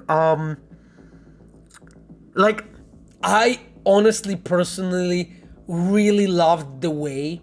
And it will sound a bit weird, my friends, but so let me explain. Please let me explain. I really love the way how gigs treated the achieving the objectives. Not the story, but how the gigs treated achieving the objectives. I fucking love that. Like, I think, like, if we merge our approaches from like quest design and gigs, we can do so much better. Like, you know, there's like so many learnings and new things you can do there. Like the fact that you can like approach it in so many different ways, and then you can tie up consequences to it, something that gigs did. But in the same time, you know, the story, the way how story was done in the quest, this is much my angle, and that's the way we should be done. And I think those approaches are not excluding each other. It's possible to actually do something better. You know, there are like examples of two different like separate methodologies, but the new sort of even better one can be created out of that, and that really excites me. You know, I really feel a lot of space for improvement here, and I don't think there's any game that did that. I don't think there's any game that did that. Cyberpunk was kind of close. Witcher 3 was somewhat there, but not close, I would say. Cyberpunk got much closer. And I think like there's so much learning, because it gives you so much power as a player when you're just playing the game and just experiencing it, you know, the way it is, and just like crafting your own way and so on. But you asked me what I would do, like moving to Phantom Liberty. So I'm right now not talking about Phantom Liberty, I'm talking in general. In general, my friend. This is not an update about Phantom Liberty, my friends, okay? Because I'm gonna get fired so fast, okay? I'm gonna get fired so fast that you guys won't even realize. So, yes. Just, it's not an update about Phantom Liberty, okay? Just stuff how I imagine stuff to be, you know? Have you found a place to live in Boston yet? No, Greybeard, not really. Like, I can live on the street for now, you know, I'll be fine, you know. I'll just find some cozy homeless person to snuggle to, and you know, to be warm during like a minus 37 winters in Boston, and I will be okay, you know, at this point. So yeah, you know, tough times. This game dev thing is not really it's not really easy, but we'll do it. We'll do it, you know. Yeah, exactly. Living on a street, true cyberpunk experience. Exactly. I need to fucking go like hardcore, you know. I need to go hardcore, like live with like hobos and like prostitutes or like sex workers, like really, you know, like drug addicts, like really taste that life, you know. Because I'm you know, I'm a straight edge. I never use any substances like this, but just tasting that life sounds like really interesting. I mean, it can give you Valentina's Pawe, yes. It can give you so much knowledge, my friends. Machiavelli said I'm going to clip it and share it out of context. Oh, thanks, Machiavelli. That's exactly what I need. That's exactly what we all need here. Yes, more controversy, especially around me, you know, especially around me, like, because it has never happened. So just to spice shit up, you know, spice shit up, my friend. Master Zion asks why so many graphic improvements only for PC, why not give it to next gen as well? From what I see on Matrix tech demo, it's totally possible. Master Zion, yes, but it's totally possible, but it just requires a lot of work, my friend, right? And you know, like, did we say the last word? We didn't, right? We didn't say the last word, my friend. And again, I'm not promising anything or announcing anything, or, you know, that, you know, you guys know the drill. I'm not doing that. Everything that you believe in that I'm doing, I'm not doing that. So, just to be sure. But I'm just saying, like, it's all like lots of it's really insane amount of work, and it's just a matter because those technical improvement, graphic improvements, my friend, this shit takes so much time. Honestly, like, if you imagine a lot of time, just imagine even more.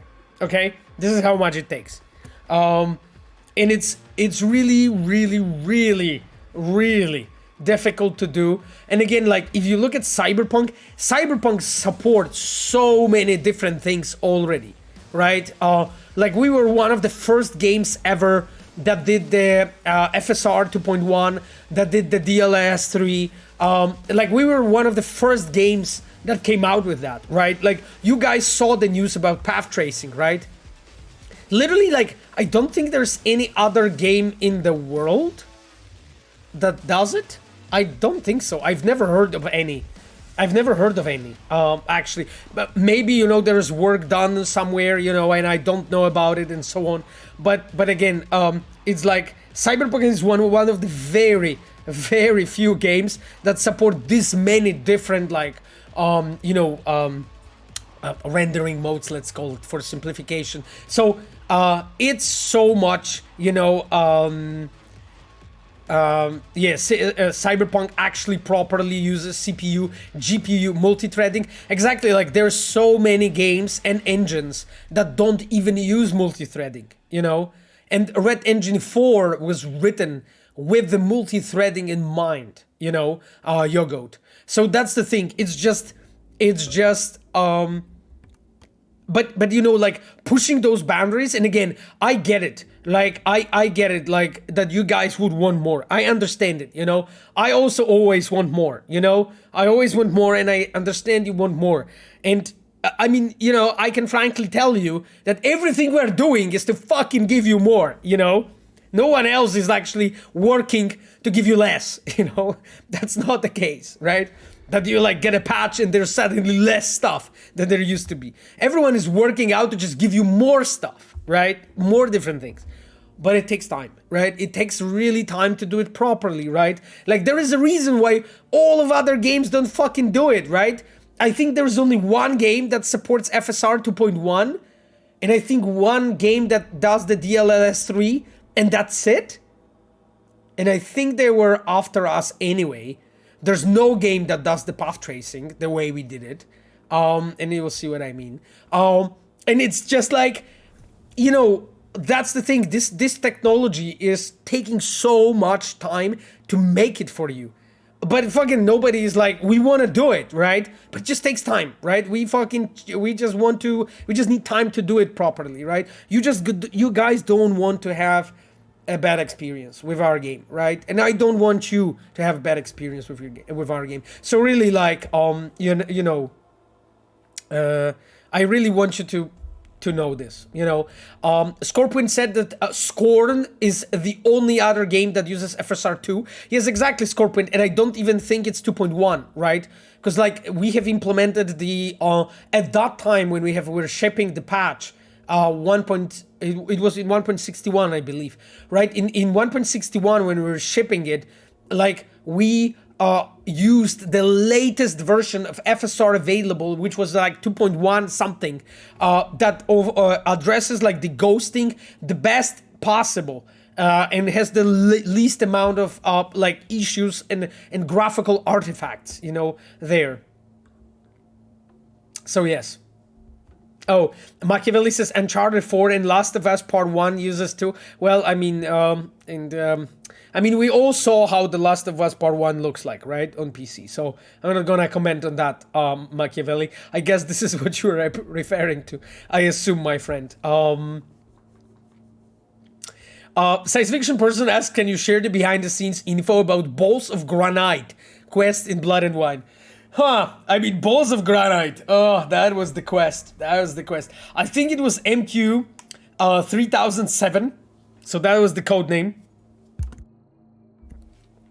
Balls of Granite.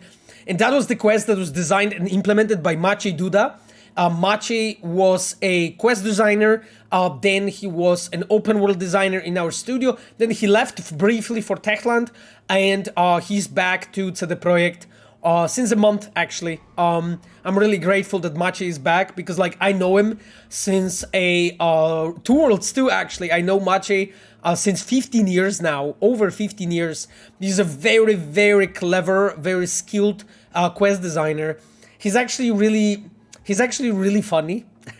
He's actually really funny. And again, I'm mentioning that because you can probably see some threads connected to biggest balls of granite, right? So Maciej is actually really funny, and he loves intelligent humor. And again, humor here in biggest balls of granite is maybe a bit simple. I get it, okay. It's a bit simple, but still, it's still funny. And he does it in a really great way. So I really enjoyed that quest, I remember. And we had some iterations going on, and I remember like when I saw the pitch for that quest and then draft, I couldn't believe my eyes. I was like, guys, really? Are we really doing that stuff? I'm like, okay, just someone has stolen like a dick. Someone has literally stolen like a dick in the balls. And because of that, they're like this guy, right? Like right now, he has like this insane libido, you know? And I'm like, okay, that's like very interesting. A very interesting approach. So of course, you know, like quite early with Maciej, we agreed that we are like framing this quest as a comedy, and just to make it as obvious as possible. And there is a lot of situational humor done in a way that we are as designers actually talking in a pretty serious way about something that's actually really funny, and that contrast is actually creating the the funny situation, you know. I tapped out listening, stolen what? Victor Necrofunk. Here in those streams, I'm sharing so much wisdom that you shouldn't ever alt-tab, my friend. You shouldn't ever alt-tab. You know, because you can miss those like nuggets of knowledge, and then what? What happens then if you miss it, you know? You need to go to YouTube and watch. Anyway, but I'm glad you're here, my friend, you know, just enjoying all this wisdom. Stealth spell just wrote one word. Jail. Stealth spell are we playing Euro business? So I'm going like straight to jail. Yes, exactly. It's a jail card. Okay, thanks, I guess. I mean, you know, when you think about it, I guess you can probably lose your, things there. My friends, god damn it, this chat is on fire. I am so lost. CQB02. CQB02, for those who don't know, that's the chum that loves like asking really deep and intense questions about like file mining, especially data mining, especially Witcher 3. So let's listen, let's check this comment. A very general Witcher 3 question this time, so I hope you remember. Oh, I fucking hope so, my friend. I am literally like sometimes when I read your comments, I feel I have Alzheimer's, you know, because like they're like so specific, and I'm just like digging so deeply there to pull it out from my head. Why was Mead of Heroes 208 necessary for lifting Uma's curse during Forefathers' Eve? Was it needed to keep Uma alive during the ritual, regenerate Avalak's body afterwards, or maybe it had something to do with Dudu and his transformation into summoned souls? CQB02, you are on point! You're fucking right. Yes, this is what it was. Heroes' Mead was to keep him alive during the Forefathers' Eve. Yes. In a very, very, very old version of the story. And we felt it's overcomplicated as fuck. And the plot was, in The Witcher 3, was already complicated. And this was even more overcomplicated. So that's why we decided to change it. You know, that's why the, Forefathers' Eve, that's actually a quest that I did. The Forefathers' Eve became like a side quest, and so on. So, yes, my friend. Really well data mining and, getting out the conclusions, my friend. Glassolalia wrote, need some bonks maybe? No, I'm fine.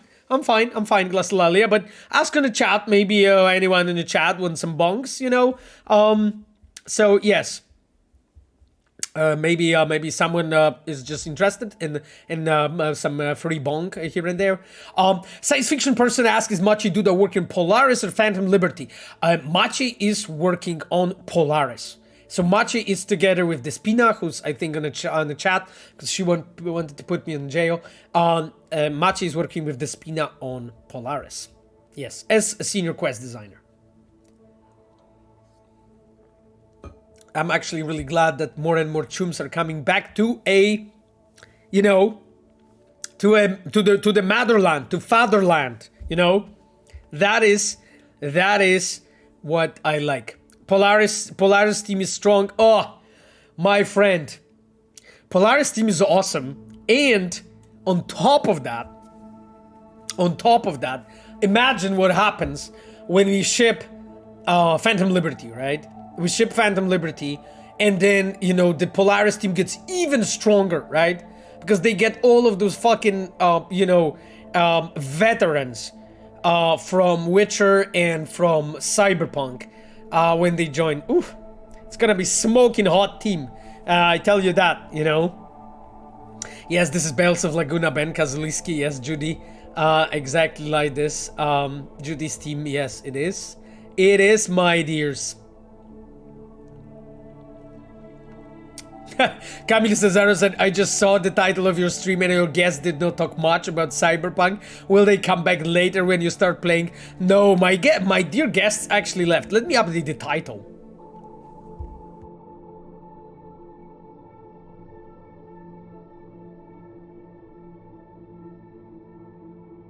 So yes, here we go, stream updated. My friend, this title is reflecting the reality a bit more properly. I think this works out. It's actually, I think this actually is pretty accurate. Did they close the door? I think they did. Because if not, I'm getting fucking kidnapped, I'm just laughing, I'm just, screaming here. So someone's gonna come over here and smack me over the head. Machiavelli wrote, I'm excited for Starfield and Phantom Liberty this year. Thank you, Machiavelli. It's nice to hear, my friend, that you're excited for Phantom Liberty. I'm gonna try Starfield as well. I'm not sure if I'm gonna try the release. We'll see how it goes, actually. Yes.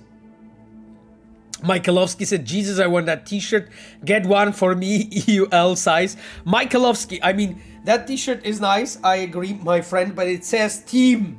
It says team. You know what I mean, Michaelovsky? You need to fucking open your browser and type CD Projekt Red jobs. And then apply. And then pass the test. And then start working. And then you can ask, hey, any team t-shirts that I can have? And we will be like, yeah, of course, you're a member of the team, that's why I can have a team t-shirt. You know what I mean? Yes, I hope you appreciate how nicely I explained it. Yefti asks how different versions of the story might be during development process.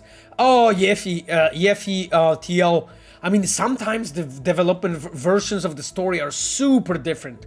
Like, we are shuffling shit around so much, because it's really, really fucking hard to sit down and write a story that it's just good and you can just do it. I don't think it's even possible, my friend, to be completely frank with you. I think a lot of people believe that's what's possible, but no, I don't believe so, my friend. That is so unheard of. And again, when I talked about other companies and so on, there are some companies that have in their pipeline this thing that they're trying to have the story as early as possible, to have the story done so they know what the story is about and so on. It's impossible. And the reason is because the story writers, the quest designers, open world designers, they're all getting inspired from each other. They're getting inspired from art. They're getting inspired from just a different, how'd you call it? my friend. Different gameplay features that are inspired by, you know, the looks of the game and so on. So those elements are actually impacting the story, and you end up being like, oh, fuck, I thought it would be like this and that, but then our team was doing their investigation and went over everything, and they were like, no, this, you know, needs to be different, right? And then you end up like correcting and changing and figuring things out. So like majority of studios have this thing that even when they write a story really early, then they like constantly adapt it and change it. Sometimes do like bigger changes than smaller. And we are always the team that actually does pretty big changes, you know. So yes, that is my point of view, my friend. Sapphire wrote, we really need Saska Sunday merch. Oh god.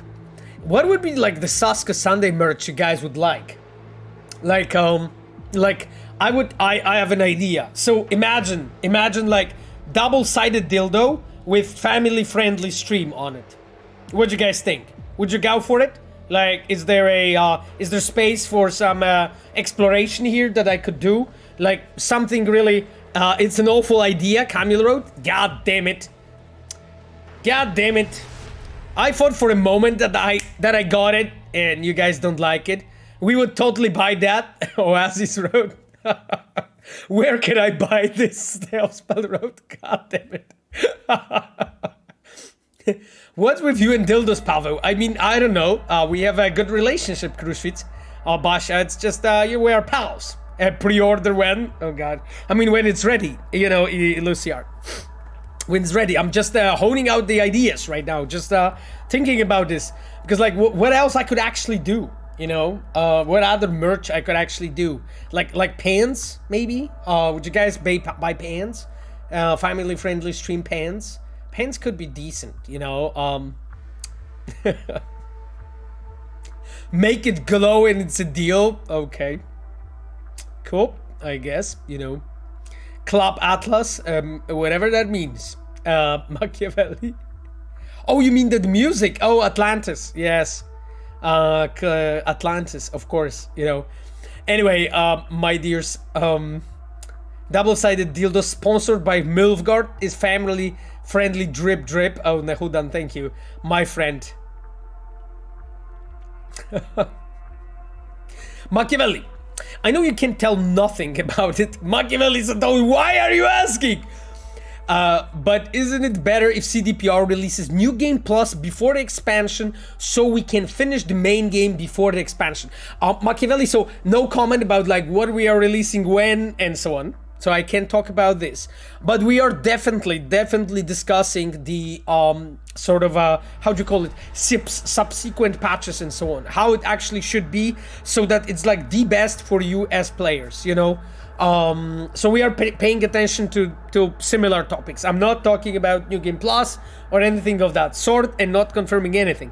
I'm just saying that we do think about that strategy very deeply, because we want to make sure that you guys are actually happy, you know, and it actually is treating your time properly so that you can like just enjoy the game, you know, enjoy the most out of the game, you know.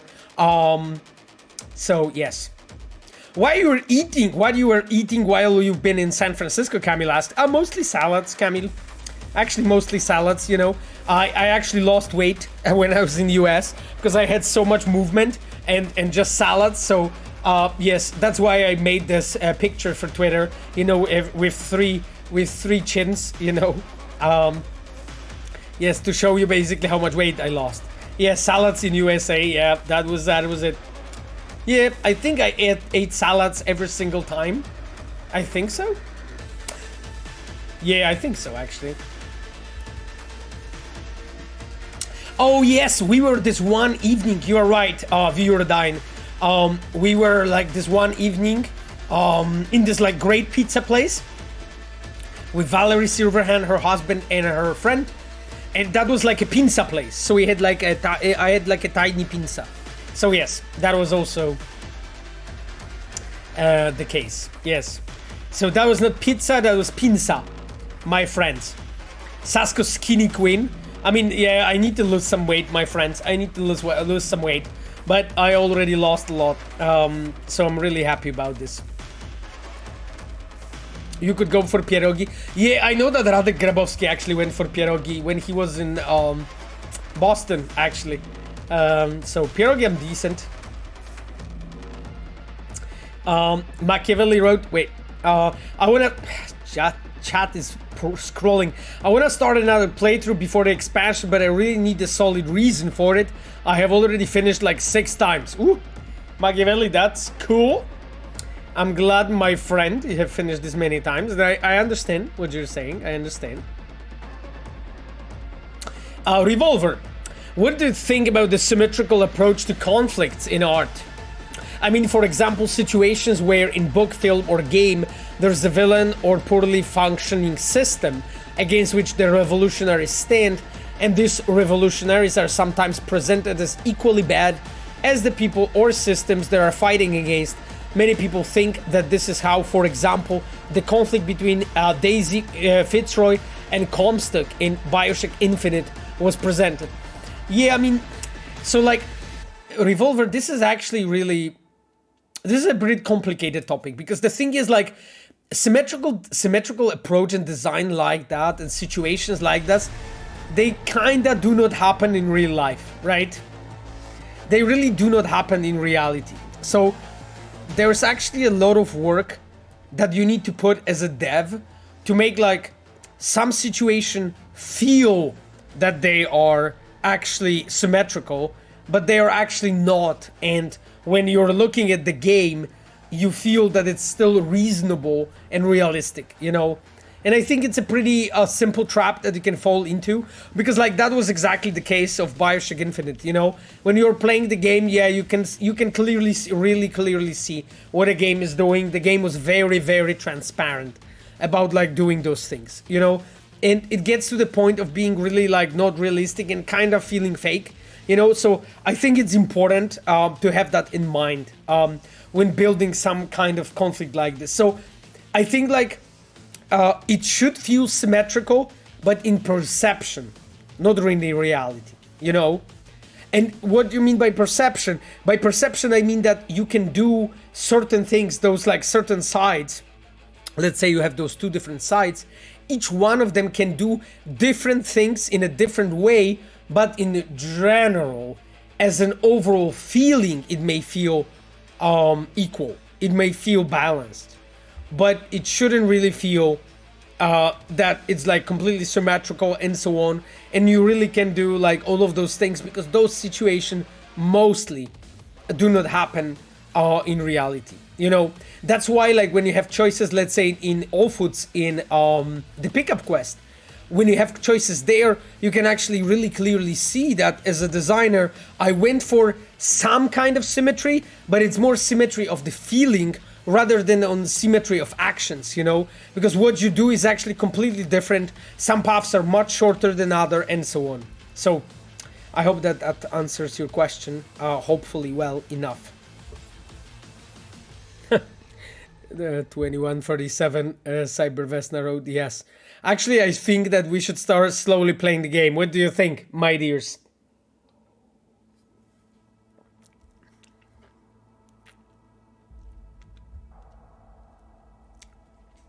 Dorelos. I saw a video from Nakey Jakey, I don't know this person, about Red Dead Redemption 2, where he talked about players wanting to play missions the way they want, and the way Rockstar wants you to play the mission, failing when you're trying another path. Yeah, that's very, very, very painful. What are the opinions about that, and how does CDPR tackle this kind of things in gameplay? I mean, you know, like, I think on that front, we are sort of much more closer to actually how it's done by, for instance, you can say Bethesda. You know, Bethesda is actually trying on their way to make sure that they say, as Todd Howard says, to say as often as they can yes to the player. And it's actually really interesting, you know, because like that approach of actually saying yes to the player is very I would say intriguing to me. It allows you to actually like really build up things in the best possible way. You can really do it in a way that players really feel that, you know, whatever they're trying actually works and so on. If you analyze like Skyrim, right?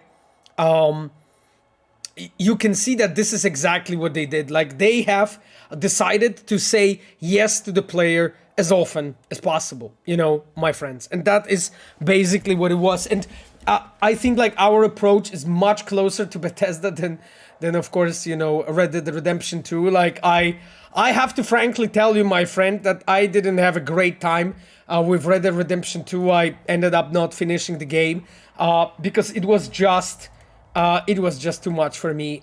You know, I remember this moment when I was supposed to tie my horse, and I tied my horse to like, there was 2 poles, and I tied my horse to like right or left one, and it failed the quest because it expected the horse to be tied to another one, and it was just so extreme, right?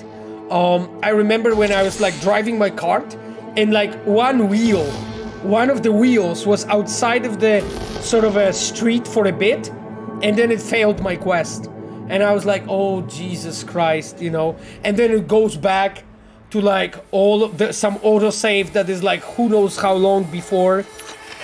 And it's actually like reloading the whole thing. So I seriously have been tired of that, you know, approach. And I just couldn't take it anymore. You know, illegal intro, yes. Very much illegal. Very much illegal intro. You know, I'm just playing the game already, my dears.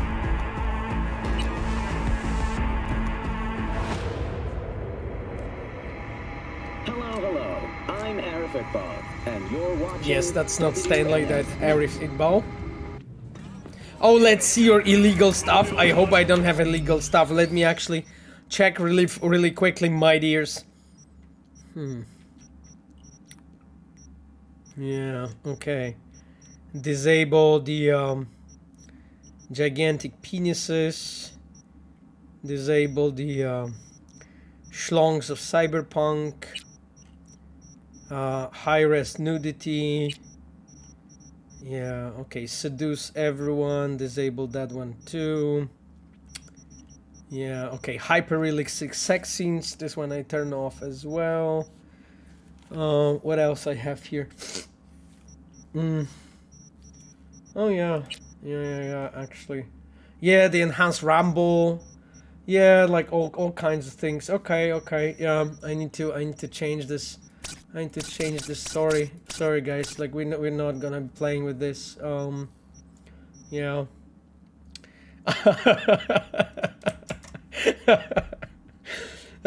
Yes, disable Adam Smasher romance DLC. Yeah, exactly. Disable the lunchbox DLC. Disable the garage DLC. Turn off the you know, net safe for work voice acting. Yeah. Okay. Let me actually do it really fast, my dears. Because I need to be sure that, you know, I'm showing you proper stuff, right? Sorry, just a moment more. Okay, yeah. Okay, disable this as well. Yeah. Yes. Oh, okay, well, you know, everything seems to be disabled that I shouldn't be having, so... turn on the special pigeons. Oh, yes! Bartek, actually, good point. Fucking enable them. Let's go. PG on my chum, my fucking mental animal, you know? Enable Pawe voice mode for messages. Yeah, well, I mean, with this one, I don't know. It's kind of shitty, you know? That voice actor is kind of crap. I'm never really have been a fan, if I'm honest, you know? But yeah.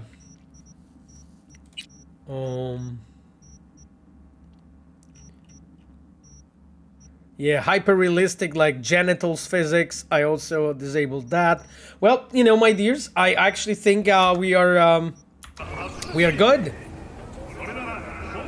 Okay, yeah. Okay, let me just check, my, yeah, let me just check that physics. Okay, yeah, it's working properly. Cool. Enable bloody okay mode. Zoom on the camera TV crew to see the reflection Pawe's screen. Exactly. Okay, my dears. Let's go. Oh. Are you seeing the game? You're not seeing the game. No. You are seeing the game. You little trolls. You little trolls. Trolling me like this. I'm too old for this shit. I'm too old for this shit, you know? I've been streaming for 2 years. I'm so experienced nowadays. You know. Design tool-wise, what makes you the most excited for Unreal Engine 5? Oh, I think I'm really craving for the usability of their tools, you know? That's what I would say. I really think that is one of the things that I'm really looking forward to. Like you know, everything, you know, from their toolset is so sexy looking. God damn it. Okay, let's go jobs. What we were doing, my chums, because I have fucking Alzheimer's. I don't remember. Okay, meet Hanako. That's Claire. That's Beat on the Brat. We should do the Beast and Me, right? Claire races. Yep, exactly. Okay, well, that is gonna be some rad stream today because everyone knows like how fucking excellent I am when it comes to you know, races and stuff. I hope that you guys are ready. You know, it's gonna be like Formula Una exhibition. I applied for an internship in CDPR. I really hope I get to meet you. Much love, Bud. Pedro Lopez wrote, my friend, I really hope you will actually manage to pull it off. That would be fucking wonderful. We'll be waiting for you, you know? We'll be waiting for you. We'll gladly like make you a coffee, you know, my friend, when you start in our studio. Where is my Porsche? Oh, that is it. There is it. Yes.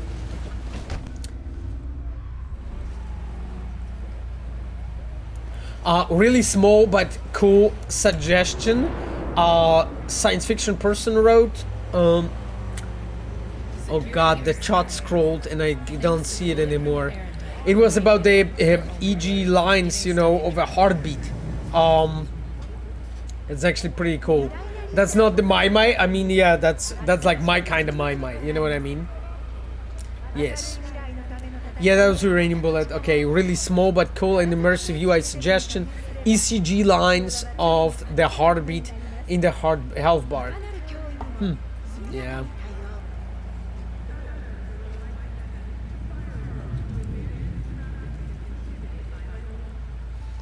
If you have time to check the yellow scalish building not far on left on FF06B5 main stage, please. It's behind Arasaka Tower.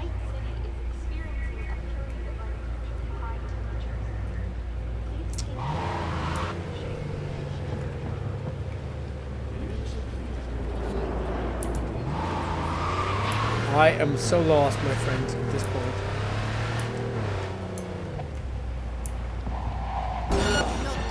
Oh shit. I am so bad. Yeah. Oh dear lord. They got pissed on me and I got a star. Shit. No. Chat already has found me. The TV crew has found me. I think that's more than enough. More than enough. Jesus Christ. Okay, well, you know, let's do it. Let's just train some driving, my dears. Because, oh shit. That's not what I meant. Fuck. That's not what I meant. Damn it. I am such a boomer, yo. You madman, yes. Sadly, that is me. That is me. That is me. That's really true. CDPR DA asks, can you play with path tracing? Well, I mean, CDPR so I actually disabled all the illegal content that I had, like, you know, the realistic genitals physics, you know, the hyper realistic genitals textures, all that stuff, romance everyone, you know, all that stuff I have disabled. But yeah, okay, let's move on because it's important. We need to find Claire.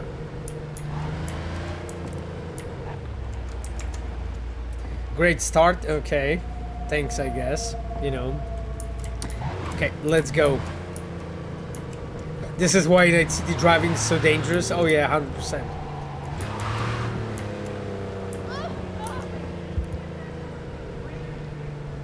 Okay then, my dears. You know what?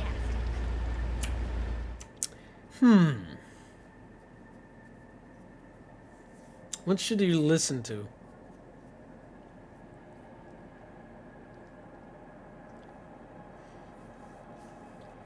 Maybe Samizdat in this case? Yeah, let's do it. Hopefully it will play something. Pawe, did you try some CP mods or just playing default game? I'm playing the default game right now, but I have examined a lot of the mods.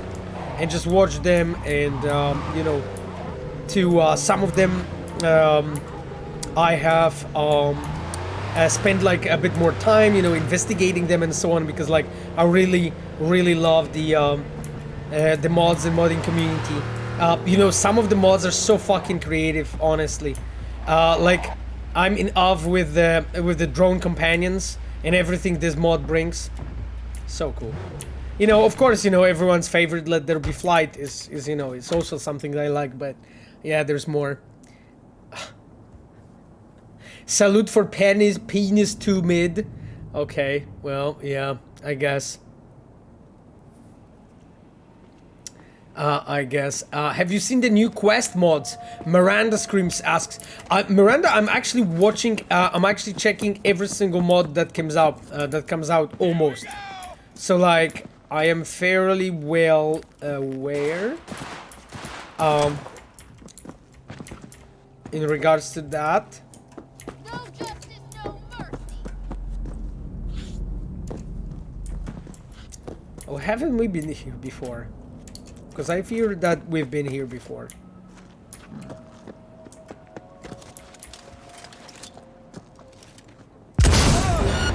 Yeah, we've been here before. I remember those chums.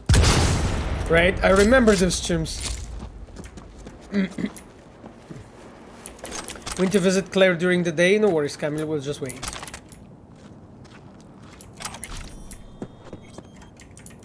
We'll just wait.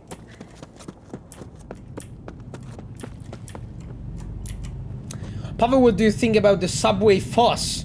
One of the UI artists promised in December that Subway would finally come to the game. Yeah, I think it was a misunderstanding on our front, not your guys' front. It was a misunderstanding on our side. I don't know how, actually, why he could think so and so on, but yeah. And I'm not going to, you know, comment on that, or like, you know, say I'm working on anything like this, my friends. So yeah, Pablo, unfortunately, like, not much to add, you know, but there was just, you know, a person who at that time haven't been like maybe completely out of in the loop, you know, what's happening and so on, and you know, frankly, probably shouldn't be saying what is you know, in works and so on. So yes.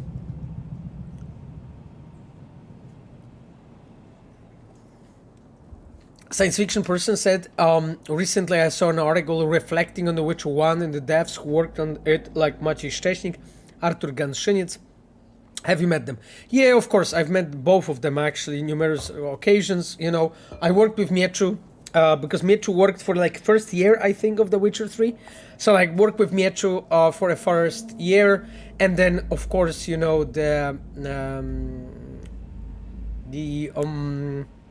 Arthur Ganshin, like, that's the guy that I knew from the times when I was in Metropolis Software. So he was at the time working with One. I got to know him. Oh God, I don't remember what was the occasion. It could have been that I actually met him in like Digital Dragons or something, not in work. But yes, I met him actually there. Because like I think like with Garnek we must have passed each other. Because with Mietro I did work, but with Garnek I actually have we must have like passed each other or something.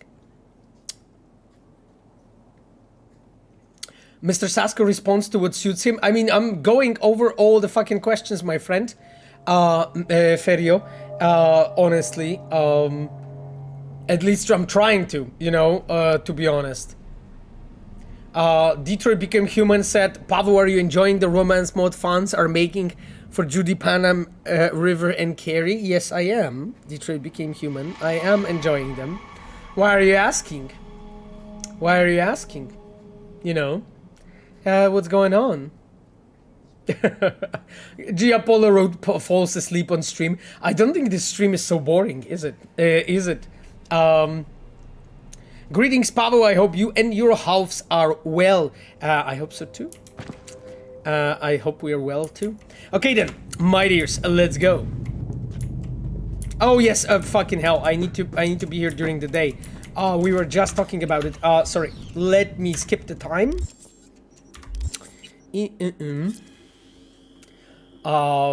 Peeps are just worried that you are tired. Oh, yeah. I mean, I was shooting the whole day with that crew. You know, like a whole fucking day.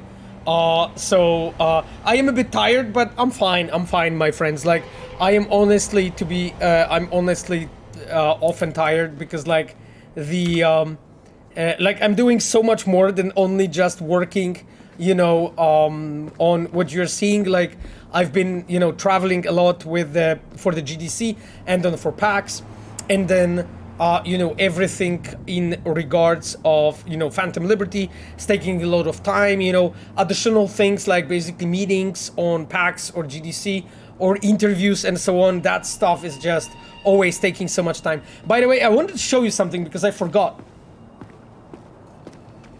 Look, you know what it is? Hello. Hello, dear chat. It's like sniffing. Yes. This is dear Roach actually. This is from the Youtooz, like or Youtooz. I don't know how you read it actually properly. Set that I bought basically for myself. I actually bought Ciri, Yennefer, Geralt, Vesemir, and Triss. Yeah, because there's Triss, Yennefer, Ciri, Geralt, I think. Right, so I bought all of them, and so for now I only got Roach. Like it arrived yesterday, actually. It's actually really nice, and I am going to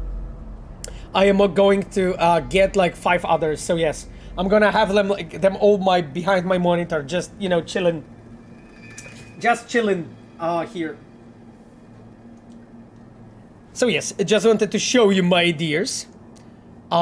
Oh my god, I'll never finish my message. Where? Where's Triss? I think like Triss, Triss is Triss in the shop? I don't know. Triss is not here. Roach romance confirmed. Detroit Became Human wrote, oh thank you, my friend. That's exactly what we need, you know, everyone knows. Obviously that that's exactly what we need. Does it spawn in random places? Well, I mean, so far it's just on my desk, but who knows what happens with it. I will actually show you, my dears, when all of them actually arrive. Yeah, it's really cute. I agree. Baby Roach, yes. Baby Roach. Were you nervous before your talk in the front of the people in GDC? Oh god, okay. So I don't want to be cocky, okay? I don't want to be cocky, my friends, because like I am very conscious about my skills, and I am aware of what I do well and what I don't. And I know that there's a lot of stuff I don't do well.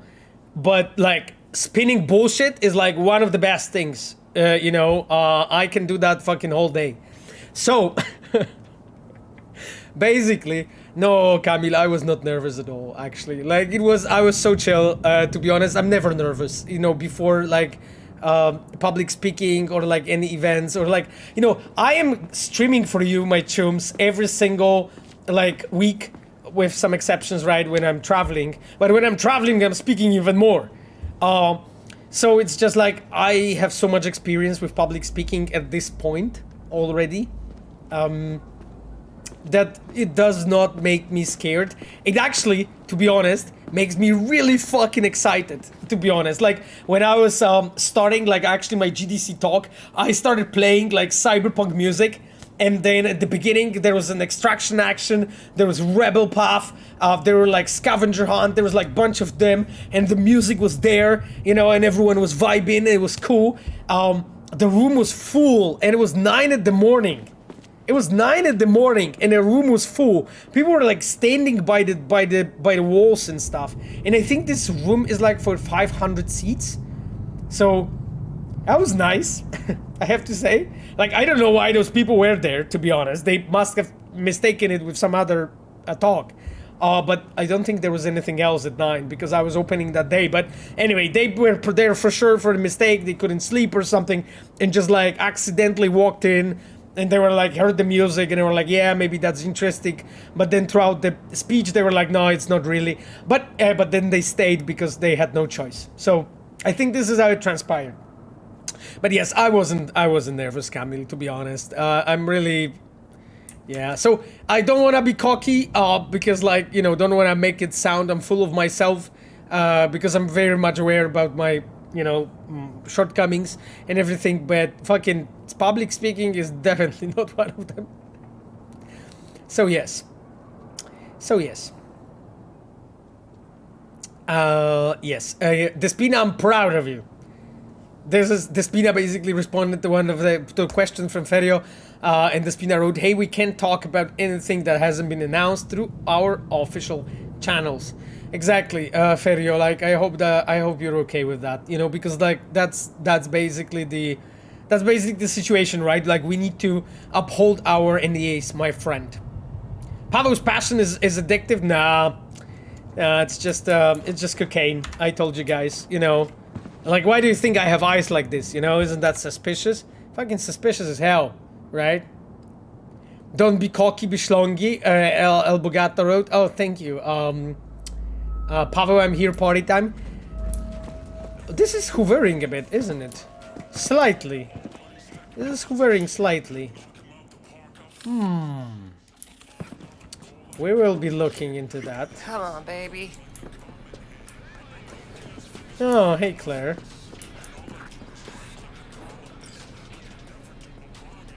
Hey, Claire. Hell of a machine. You know your shit, and you. Oh, it's not hanging. It's actually suspended. Jesus Christ, I'm stupid. Meat beast, my pride and joy. Beer in the fridge if you want me. Thanks. So what's this about? Need a driver. Thought you might do. Really? So like, Claire is one of the cooler characters or in Cyberpunk, I think. I'm really proud of actually how she turned out as a character, Have you seen New Tetris movie? No, I didn't. No, I didn't see the... I didn't see it. EQV V6. I redeem behind the scenes story. No worries, my friend. I always, I always do give you behind the scenes stories as soon as I have basically a topic, and I'll be talking about this whole quest and behind the scenes, how it came to be and how it was constructed. So no worries, my friend. It will happen in a second, because I just need a topic that I can talk to you about. But there's so much here that I think we will have a lot of topics.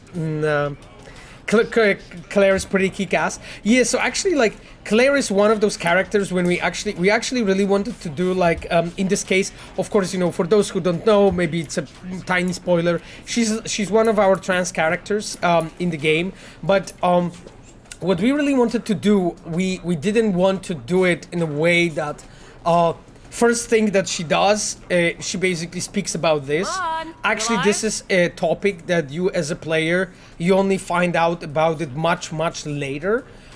This is not discussed at all at first. And we felt that this is realistic, right? This is how you do it, right?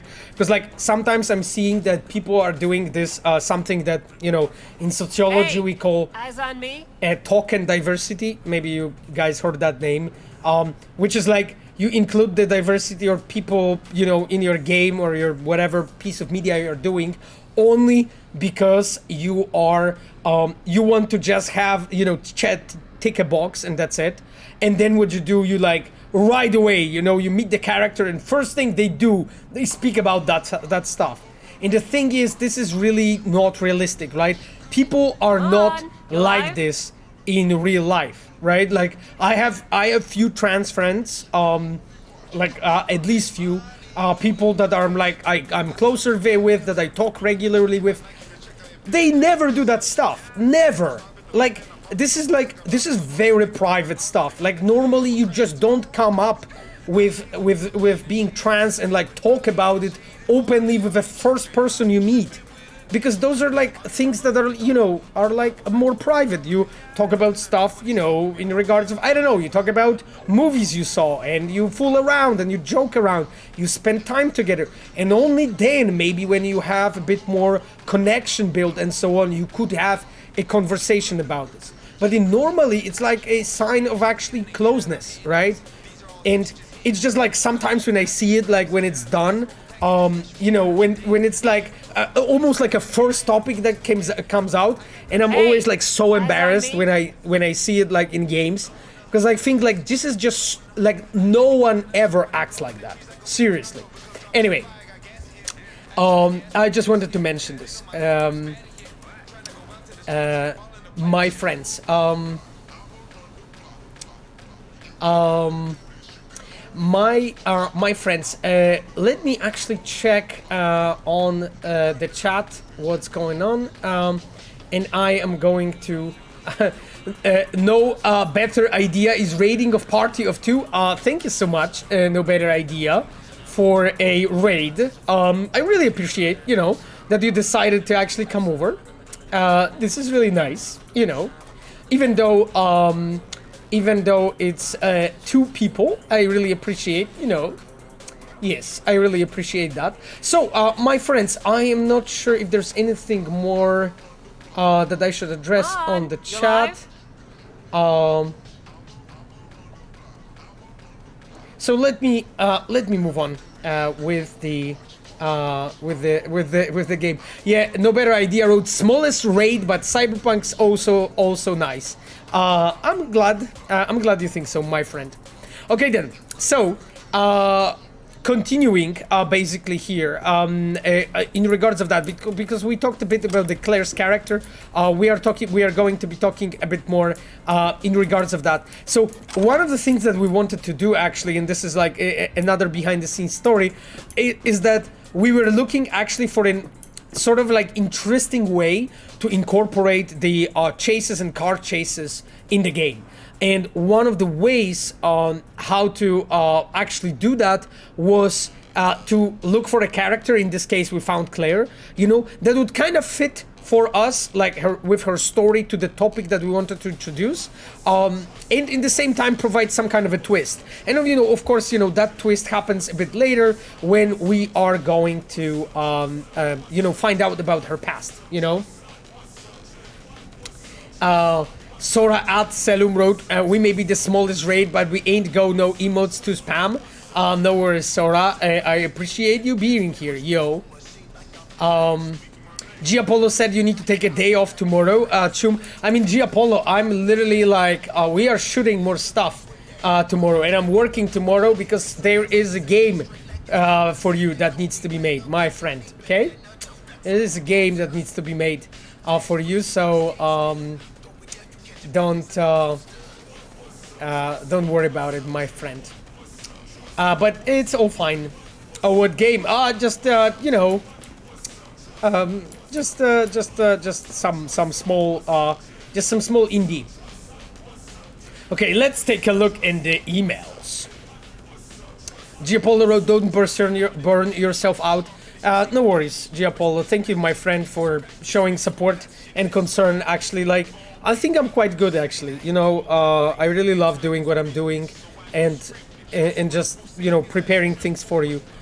So I hope that you are going to appreciate and see, you know, what we've been doing for you when it's out.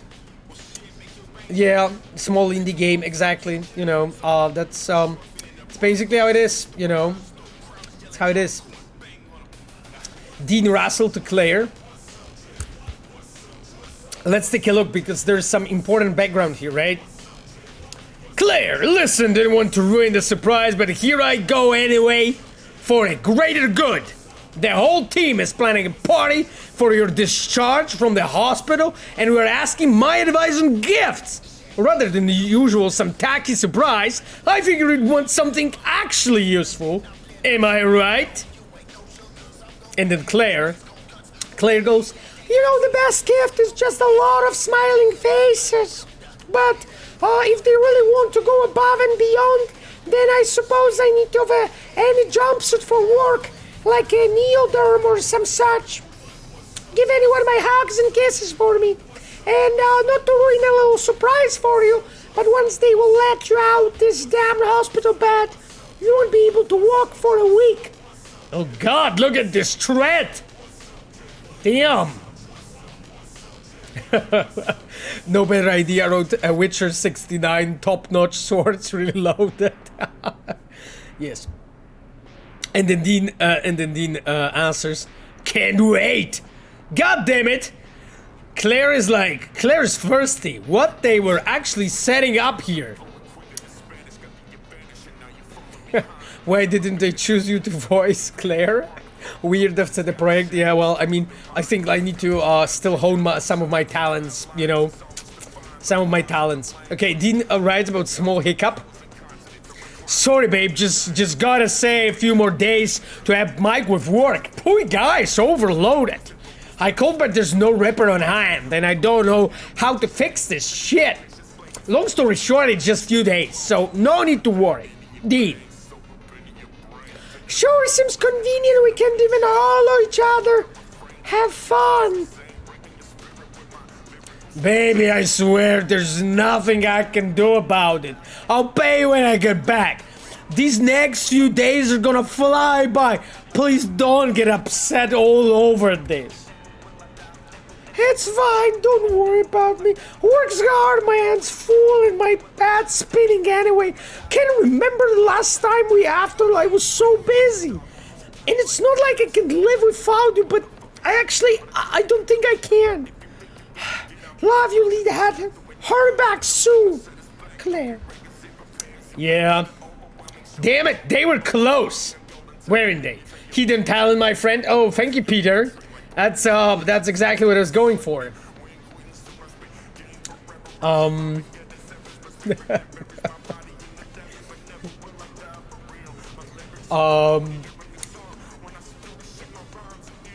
As a cyber being, Aldecados is a character that fascinates me the most.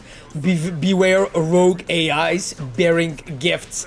Chroma the Sage wrote. Oh yes, my friend. Absolutely. Alt, I think, like, she turned out as a pretty awesome character. We had, like, a bit of trouble, you know, throughout development with her, in a way of actually, like, making her really feel as a distinct and separate, you know, person, and, like, someone with a very significant identity, in a way. So I'm actually quite happy with the way it worked out. You know. Do you know who came up with the idea of credits in the form of calls from characters? Celendo asks. Oh God, I don't remember. I think it could have been Adam Badowski, you know, our head of the studio, and at the time it was the head of Cyberpunk. It could be him. Yeah. So, I think that's... Yeah, I think that's it. Okay, I think you just missed an email to voice. Oh, no worries, I'm getting there. Fucking Samson. God damn it, let's take a look, my friends. What's going on here? This piece of shit got it coming straight at him. Send me a message saying he doesn't owe me a goddamn dime. Fucker's probably warning his ass in a corpo issue organic leather chair right now, while I'm pinching Ennis from scrap work. Swear to God I'm making him eat pavement next week. Dean, you gotta drop it. Water under the bridge. Peter stopped being your friend the moment Carrier came first. You got canned, he got promoted. Lives goes on. Letting you faster is only gonna hurt you more. Speaking of, I was actually thinking we skip this race. Rather you not drive in red fog like this. Let's get away for a while. Just me and you, head north, or honestly, whatever. To get your mind off Peter. You know, I can and I would, but honestly, I'm fine. Just had the vet. Next week, we're talking home that first place prize. Then we'll hit the road any place you want. Love you, baby. Yes. Did you guys like the performance? I hope so. Gonna tell my mom right now. Thanks, Pawe. Oh, thanks, I guess. Yes. Durelov said, could CDPR change flashes from white to black as accessibility setting? My friend wants to play the game, can't handle the flash as well. Oh, Durelovs. Actually, this is a topic that we I think talked about, and we kind of know about it. So like, yeah, hopefully this could be addressed in the future. Thankfully, my friend, for pointing it out to us. Yeah, I'm aware of what you mean and what you have in mind. That's Thornton, the owner's manual. Is there anything else? Okay, I didn't see this one, I think. Sheet metal NU, your guide to auto body repair? I don't know this one, actually. Okay, we're gonna do the reading stream completely when I don't do anything but just read.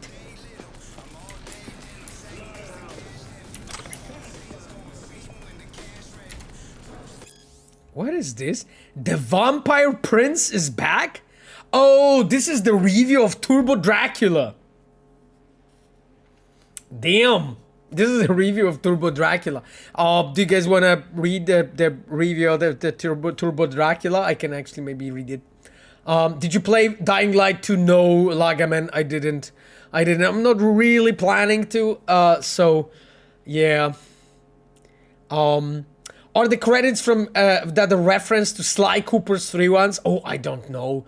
Pedro Lopez, I don't think so. Like, we would have to ask Adam Badowski himself, you know, if that's really the case.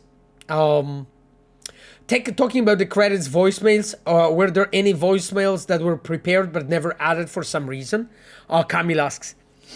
God, I mean, it's difficult to tell, but I don't think so. I don't think so.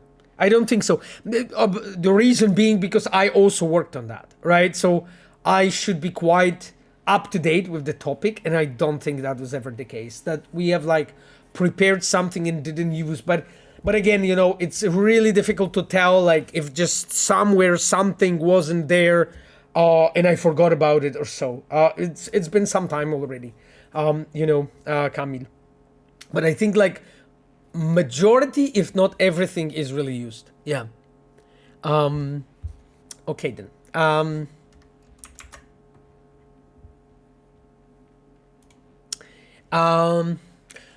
There is an interesting question from VU Rodine. What was the thought about not adding a date to when an email was sent? Sometimes it's hard to tell how long ago the Canvo was and what order of the side tabs go in. Yeah, that's true, VU Rodine. Like, the problem was just that we simply, like, as creators, we simply had an issue with the fact that you, as a player, you can skip time in the game. And as you really like skip time in the game, you should be, you know, proceeding the action forward. The problem was that in that case, we would have to introduce a normal calendar. While introducing normal calendar and skipping time forward, we would have to introduce the normal seasons. If we would introduce the normal seasons, we would have to introduce the normal years. Therefore, some players would have ended playing in 2097, and some players would ended up playing in 2078. And it really depends, you know. So that's the reason why we have decided to skip it, you know, to make this like suspension of disbelief probable that the whole action is really happening in 2077, you know, that it's not spread out throughout many years and so on. That was our intention because we wanted to keep it like sort of action present in that given time, you know, my friend. That was the idea. You know. Because like otherwise it just like spirals out of control, right? What, you know, other consequences you have, why things are done the way they are done and so on. So yeah, my friend, that's how I see it, you know. Uriya asks, hi Pawe, I'm sure this question has been answered or spoken before. If not, I understand. I was wondering, is there any online implementation to Cyberpunk Orion? Uriya or Urajia, I cannot speak about any future projects, my friend, and really explain you anything in regards of that. Like we said that we'll be moving forward, be looking into implementing some multiplayer components to our products, to our games. But our games are like primarily single player, and I don't think that's ever gonna change really. But you know, some kind of component will be there. I cannot really speak much more about this, my friend.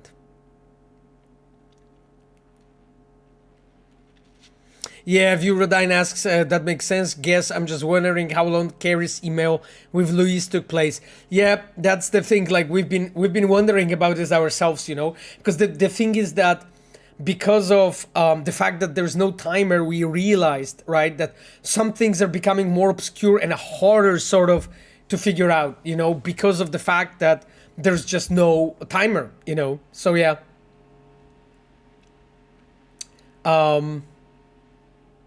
How long is the story from beginning till the end? Some have had a theory that was like 20 days. I mean, it was supposed to be few months, like few months of real time, sort of the whole thing. So slightly more than 20 days, but yeah, a few months. And then of course, you know, it ups to you as a player. If you squeeze it in into a few weeks or if you just play for a few months. Yeah. What's it like working with Gabe on Cyberpunk and Sebastian on New Witcher Saga? Oh God, your guys' questions are so long and like there's so many topics. So I do not work that much with Sebastian because I am not on the Polaris project, but I know from the designers and so on that they really like the guy. I know Seba myself, you know, obviously because we have like done a lot of things together and so on. So I really enjoyed you know, always just working with Seba and so on, and that was always a very interesting experience for me. He's a very, very funny guy. He's a really easygoing guy who is also like not afraid to make decisions, to push people to, and by push I mean like to actually stimulate people and encourage them to actually do their best, to actually look for like solutions and so on. So that's as much as I know about him, really. And again, we did a bunch of things together, so I've seen a lot of proof, you know, that this is the way he is. In regards of Gabe, it's slightly different thing because Gabe is a very experienced manager who came to us from BioWare. He was working on one of the Dragon Age games as design director, and Gabe Amatangelo has been in the industry for a long time, longer than me. So because of that, I'm able to actually like look up to him and sort of get inspired and also like learn like different ways of kind of like managing the team, of different ways of just basically being, you know, being as good manager as only possible, you know. And I think like you can really see it, you know, in like in the way how Gabe is really running the team and doing everything, you know, in regards of that. I can't really probably share more on that front, so I won't be talking more about it, but I'm definitely really enjoying, working with Gabe and then, having Seba on Polaris. Yes. What else? What else there is in the chat that I should address? It's hammer time, if you say so. Only saw Gabe for the 1.6 Night Wire, but he left a really good impression. Cool dude. He gets it. Yeah, exactly. Yeah, Gabe gets it, and that actually is very, very apparent when you talk to him. He actually understands what needs to be done and how and so on and why. It's really, really important. So, I hope there would be a possibility, a chance to personally thank him, shake his hand and thank him. Salendo wrote. Salendo, you're referring still to Gabe, I guess. Yeah. I mean, I am sure that as we move on with as we move on with the promotional campaign, how it's called, or marketing campaign for the Phantom Liberty, there will be more of Gabe for you, because naturally he is a game director. So yes. Oh, Salinda's referring to Adam Badowski. Well, yeah, I mean, they're both legends, to be honest, both Adam and Gabe. Are you planning to write a book about making Cyberpunk sometime? I mean, my friend, I am going to write my game dev memoirs, I was talking about it a bit in the past that at some point when I will be already able to, I'm gonna write it and just tell everyone about everything. That's my plan. That's my plan, my friend. So yes, when I'll be 90 years old, I'm gonna just drop it. I'm just gonna drop it and then die, that's my plan. So yes, so I don't have to experience, everyone will just read what it is about, and I'm talking about the game dev in general and all the games that I worked on, and in the companies and how it actually literally looks like. I think I have a lot of interesting stories to tell, So yes. When can we pre-order this? When I will be 85, I think, something like that. Yeah. Yeah, something like that. I think so. Okay, my dears, let me read actually this Monster Hunters Behave. The Vampire Prince is back. Monster Hunters Behave. Turbo Dracula is a dark, gritty, visceral action game experience where you play as the plasma-thirsty prince to puncture wounds himself, Dracula. He has risen again, this time as a digi-clone in a body of chrome. But his apprentice for blood, but his appetite for blood hasn't waned one bit. Assisted by the descendants of an ancient bloodline, he wages war against the sinister Hellsink Corp, headed by the demon brother Manchester. Their aim to take over the world with the help of genetically spliced werewolf zombies. Dracula may face difficult choices, such as whether to resurrect his old friend Viago or to transmutate into his nemesis. Damn, that's intense. The Self-Spell Road War, I would totally read that. Yeah, I think Self-Spell, that is more like a game that you would totally play. Because this is a review of a game, right? The Turbo Dracula. But yes, definitely difficult, definitely interesting. A polished real-time combat system and non-linear storyline offer the player deep immersion in single player, while the multiplayer mode allows you to team up with your Chumbas as they take control of the brooding Varney of blonde fan favorite Hugh Herbert.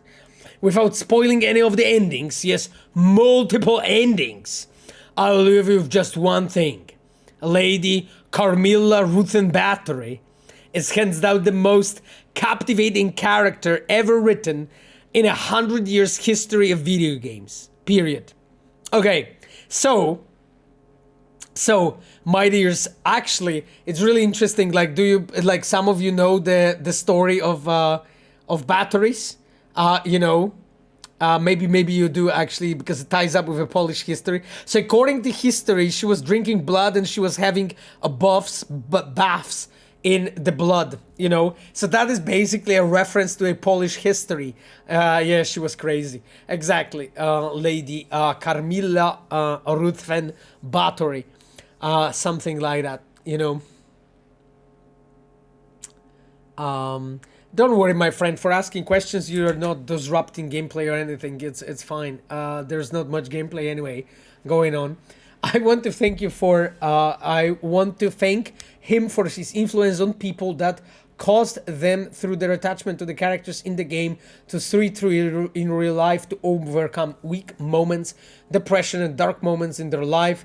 Who rose through those final scenes, took their lives into their own hands, and did more than they thought they could.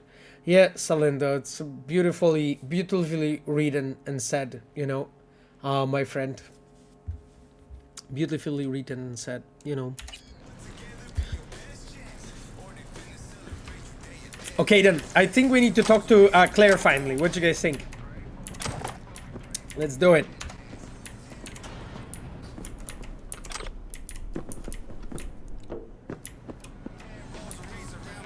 Oh, there's Era. What is Era?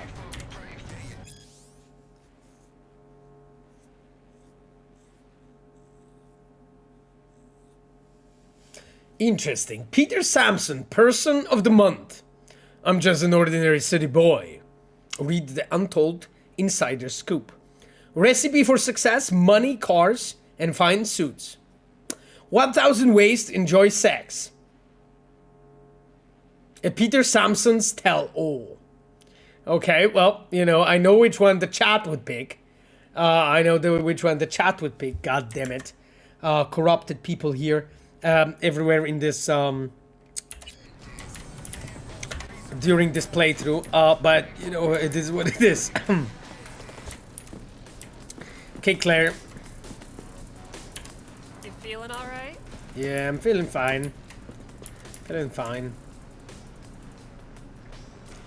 What's the race like? Any special rules? Lack of them, actually. You race in pairs, driver and gunner. Okay. So, you a turret guru or a driver's ed dropout? I'm more an engine tuner. Good at it, too. And I shoot, but I'm no rally racer. I trust you're capable behind the wheel? Guys, that's the very, very important question. Am I capable behind the wheel? How are you feeling about this? I think the answer is resounding yes. I think that the answer is a resounding yes. No, you're not. God damn it! Okay, I spilled my Coke because of that. After what you told me, holy fuck! Jesus Christ, we have a crisis here. A small flood. Jesus Christ, it's good that I sipped all that Coke before. Holy fuck, we are leaking. Chat, we're leaking. Come on. But no leaks on that stream. Pawe had Coke, yes, Coca-Cola, to be specific. Holy shit. God damn it. My PC got like flooded. I hope that I can save it. It's 2080 in this bad boy. He's leaking, yes I am. Holy fuck, no. Hey, hold it. Eyes on me. Send help. No. Holy shit. Jesus. No, it's all fine actually. Anyway, it's all fine, but I actually fucking spilled my Coke. God damn it! I'm such a boomer, my dears. I'm such a boomer. This is just beyond fucking. You joker? I'm not a joker, my friend. This is reality. Jesus Christ! I'm gonna be very sticky. You know, I will be very sticky today. It's not that it's like much different than normally, but even more. Holy shit. Anyway, okay then. Well, you know what? I mean, we are just gonna be sitting here, you know, smelling those vapors of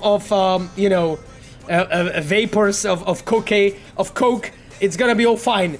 No, Revolver, that's fine. I actually spilled it on my, jednostka centralna, on my PC. You know, not on my keyboard, thank God. Because on keyboard, that would be some, you know, that would be some issue, my friend. Yeah, I have towels here, actually, so that's okay.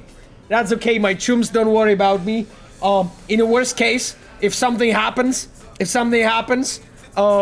I, like, go away, you know, just, you know, tell good stories about me. Tell them that I loved you, you know, if this coke takes me. Hey! Anyway. Eyes on me? We need 3-person camera from behind. Yeah, exactly. Anyway, okay then, my dears. Jesus Christ, I'm so sticky right now. Fucking hell. This stream is really something else. If this what you take... We need more situations like this one, Mr. Pawe. Oh yes, seriously? Towel in your bedroom? God damn it, guys. I mean, seriously, I have to admit, you derailed this conversation. You derailed it. That was not my intention at all. I'm not fucking sure, you know, what you guys talk about. Run and grab a rag, bro. I mean, I have towels here, so I, like, put it in, fucking soaking in, that's fine. Let's keep going, you know? What are the stakes? There a carrot we're chasing after? First place gets a payout. That happens, we split it 50-50. Sound fair? Got goosebumps already. Yeah, that towel in my bedroom is like for slapping people, you know what I mean? If I'm driving, why not use my wheels? Think it's got what it takes? This isn't just about speed. It's a gauntlet of twisted steel. Oh God. Rest easy. I don't drive a soapbox racer. Damn. Your car, mine. You'll be on the pedals. You decide. Damn. Did CBTVR try to get Adam Skorupa to write music for Cyberpunk?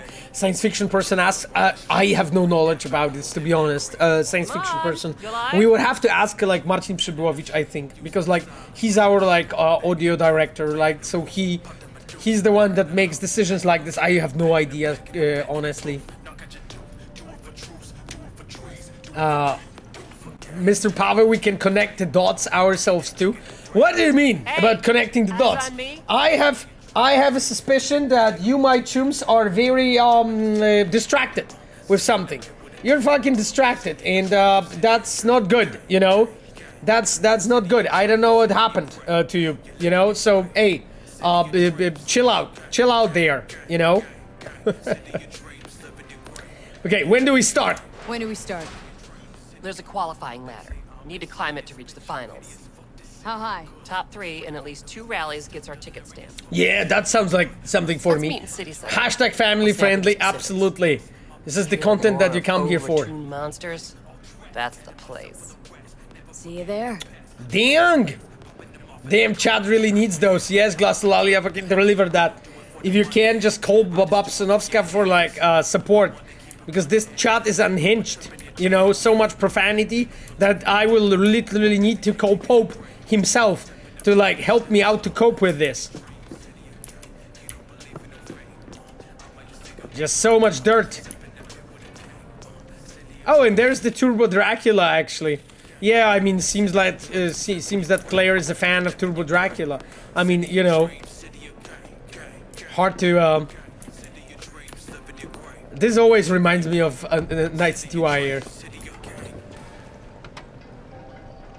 I love it. Yeah, this track is banger. Yeah, exactly. Exactly, Piotr. So Revolver says, hello Suzy Horia, Suzana Horia, nice to have you with us. So Revolver asks, speaking of the new Witcher trilogy, I don't like that CDPR announced so early that the whole trilogy will be released within 6 years, so 3 years from the second and third game. I guess, after all, you don't know if the first 2 games won't need patches or if the second game won't need special attention due to the next generation of consoles. Why did you already give us such a period of time? Well, I mean, Revolver, so one important thing I want to say here is like, you know, like, it's not me who makes decisions like this, right? Like, my friend, like, that strategy is, you know, crafted by, well, you know, the best people we have. Best knowledgeable about the topic, which is our board, right? Like, and they did it very deliberately, like analyzing the topic, how it should be done and whatnot. So I assume that it made sense, you know, in a way. Like, the thing is, like, I think that it's easy to have conflicting thoughts about this, because as you said, like, there can be a different, like, how'd you say it, games needing patches and so on. I think, like, all of those are goals, you know, and our targets that we will be really trying to, like, hit as much as we can. And again, you know, like, I hope that, you know, after the Cyberpunk release, we won't ever have a situation anymore like this, you know, with something that actually requires this much fixing and corrections and other actually improvements before it really actually is something that can be really enjoyed, played, and so on. And again, I know a lot of people played it, released, and I'm really thankful for that. But you know, it's so lame. But I'm talking mainly here about like people that didn't have this, you know, enough this much chance, I would say, to just like play the game, enjoy it, and so on. So yes, my chums. That's why I think like it's important that you know, we take those lessons really seriously, you know. Okay, let's skip time. Actually.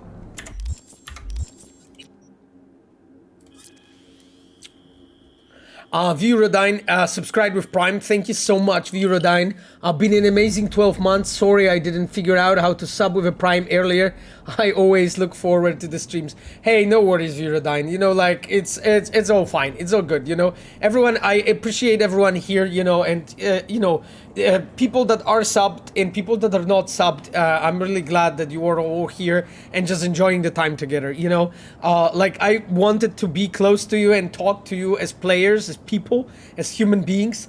And that was the most important for me. Actually, like in a documentary, I talk about you guys a bit. I hope they won't cut it, you know. I hope they won't cut it, you know.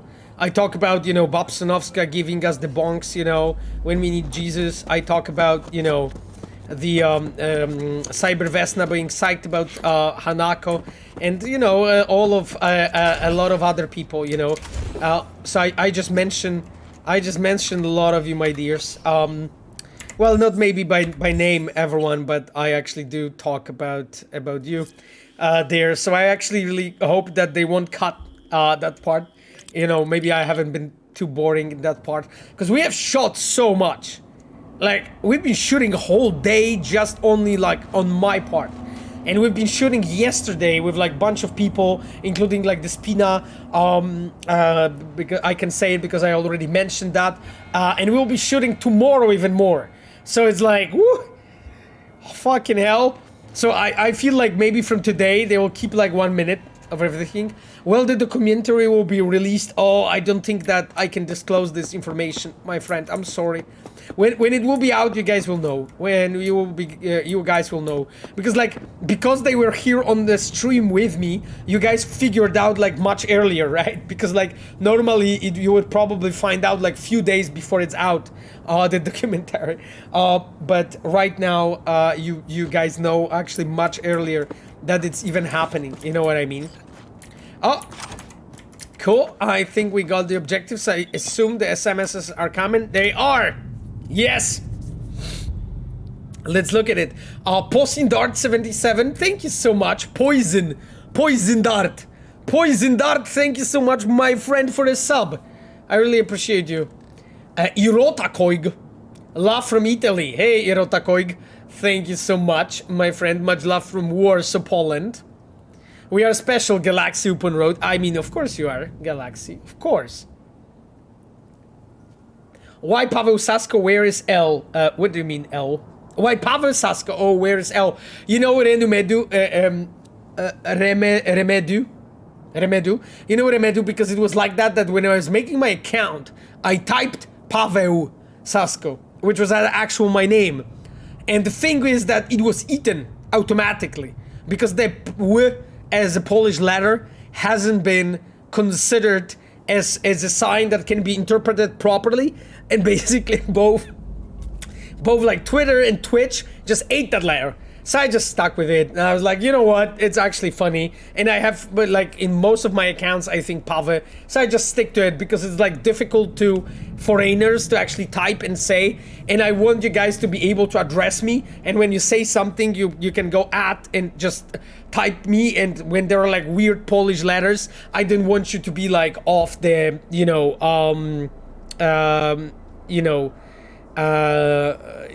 I don't want you to,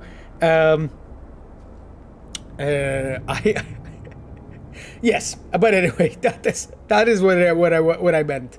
So I don't want you to get lost, basically. Just when you're like typing and addressing me, and so on.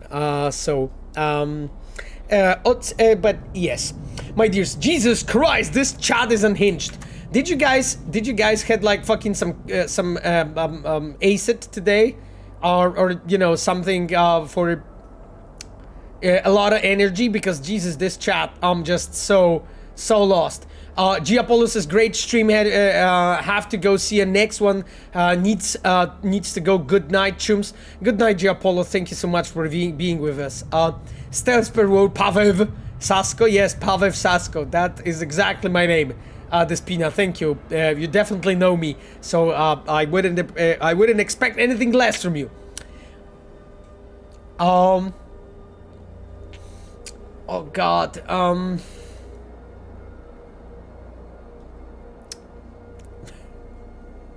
Camille said you are the one who has towel in your bedroom. That was not me who spoke about the towel in my bedroom, my friend. That's one thing. Second thing is, I don't think I have any towel in my bedroom, to be completely frank. So those are just untruth informations that are being spread here on this chat. So yes, Sasko Sunday is sponsored by Red Bull. Oh, if you say so. If you say so, my friend. If you say so, my friend. Jesus Christ. Okay, I'm gonna keep on moving because I don't understand most of the things you guys are saying in the chat. To be completely honest with you. So Claire. Hey V. Sorry. Hey V. Got the cords for our first race. What I'm gonna be stinking up the corpus backyards. First off is Vista Del Rey. So they can't turn a blind eye. Then we'll piss off the upstanding citizens of the Glen, make some noise around Corpo Plaza, and finish at the docks in Wolf Springs. Let's meet at the starting line, corner of Martin Luther King Boulevard and Skyline East. Holler when you're there. Okay.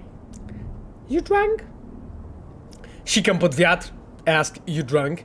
No, my friend, I am unfortunately not.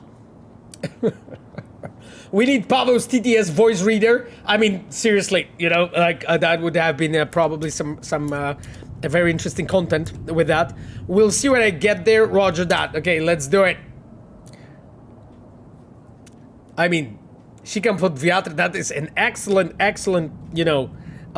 nickname for those for English speakers. This means peeing under the peeing against the wind. ASMR, please. Oh yes, absolutely. That makes a lot of sense. Okay, my chums, time to complete the qualifying races. Is everyone ready? I'm gonna get my car. So which one are you doing first? How are you guys feeling? Yes, peeing against the wind. Yes, Pinky Julian, that's exactly what I said, because that is exactly Shikam Podwiatr's nickname. So, well, what I'm supposed to tell you. City Center, that's the Nocturne. Oh, okay, so we are going there. Well, that is... What car should I use? What car should I use? Damn it. Revolver asks, aren't you worried that some people won't like Phantom Liberty regardless of the quality because they don't like the basics of the game, gameplay, FPP mode, and so on? I mean, Revolver, that's the thing, there's over 20 million people that bought the game. I mean Cyberpunk 2077, and I think like the Steam charts when it comes to like the if people like the game or they don't, they were like all-time high. So if you're asking me if I'm worried, of course I'm worried. Of course I'm worried, my friend. Like this is always the case when you're like building something and you're like trying to provide the players with you know, with new game, with new experience, and they simply may not buy into it, you know. They may not appreciate it, they may think it's shit, they may not like the premise, you know, they may not like a lot of things, you know. But the thing is that if you as a creator, you'll be losing sort of time and yourself kinda trying to figure out, you know, what people are going to like. You're literally never going to you're literally never going to actually make anything that is you know, that has a decent quality and so on. So that is the thing, you know. You cannot just be paralyzed by that thoughts. And again, you know, I know myself that it's not easy. It's far from easy, my friend. It's far from easy. But what else I can do? I can fucking do the best I can and see what happens, you know. In a flash, promise. You know. Right on. See you soon. That is Hold the up. situation. Which rig are we using? Let's use hair for now, at least. Yours. Okay. Beast's ready to roar. Be right over. Later. Oh, you like Claire's avatar? Yeah, I think I think it turned out actually really well. As you can see, like you know, even the avatars for us are ways to sort of draw the character, you know, and characterize someone. It's like one of the tools of characterization. You're supposed to call. Good, there's a chance Claire's car will survive. I bet a bundle on a win. Losing's just not an option, eh? Damn! Hey, look, Samson. Fresh meat. Be embarrassing to lose to a rookie. Chill. Gonk will probably crash out on the first bend. Damn! They are rough. Damn, they are rough. Julie's avatar is awesome. Ghost in the Shell.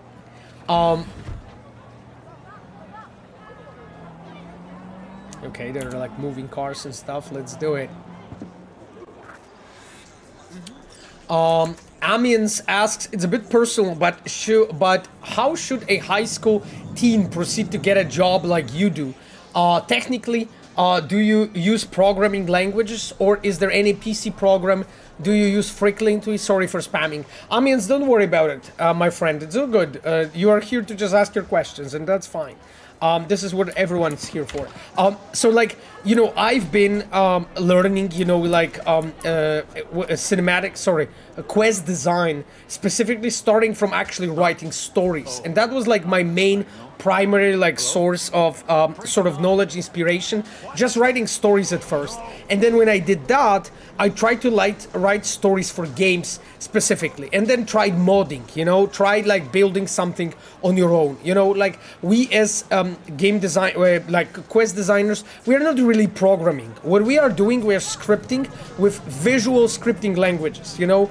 If you are curious how that looks like, look at the fungus in Unity, or look at the blueprints in Unreal 5. And those are like the most sort of obvious and simplest tools that you can get, really, how you can like sort of start building your first quests and so on. You can get the toolset from The Witcher 2 or like Genie from The Witcher 1 and start building stuff in it. You know, I really think that that's one of the best ways for you to actually start learning those things, especially when you're in high school, you know, my friend. That's so much time. You have so much time to actually possess all of those skills and learn. The fungus, yeah, that's the way how it's called. The fungus is the, I think it's the graphs for Unity, right? Yeah, blueprints are lovely. Yeah, blueprints are awesome. Yes, exactly. Hey, Amiens, no worries, no worries. I'm glad I can help. Don't worry about it. Okay, my dears, let's go. You know, so this quest that we're playing right now has been made by Eero Varendi. Eero is a Eero. Hello. Eero Varendi is a quest designer in my team. Eero has became a senior a few months ago. He is the one that was also working for you, my dears, on the patches for Witcher 3 next gen update, you know. So Eero was the one that worked on the content patches and doing a lot of fixes there and so on. Eros right now on Polaris project, Eros also doing a lot of the things in regards of technology that we are using. So a really talented chum. I just wanted you to know who he is, you know. Pedro Lopez asks, do you somehow know by any name of a junior on the communication team? I mean, what do you mean? Like, yes, I know everyone in communications team. Pedro Lopez. Like, if you look at Twitter, you'll find all of them. My friend. I think all of them are on Twitter, yeah. So, CDPR also offers a lot of internships. Yes, we do offer the internships. This time because we are like working on, I would say, finishing up things for the release of Phantom Liberty this year. Because of that, you know, there's like so many things, you know, to be addressed. And my dears, the thing is that because of that, we are not able to like take as many interests as we would want to. But, you know, there's still like plenty of actual teams that actually decided to actually get some interns and basically teach them and so on. So do you think you will finish the game around June or August? Introverts Peverell. Wait, Ignot Peverell. I don't know when I will finish. It's hard to say. I have 290 hours over that, I think. So it may take me a bit more time, I think, to finish. I will see. What do you think about Frostpunk? Oh, it's amazing.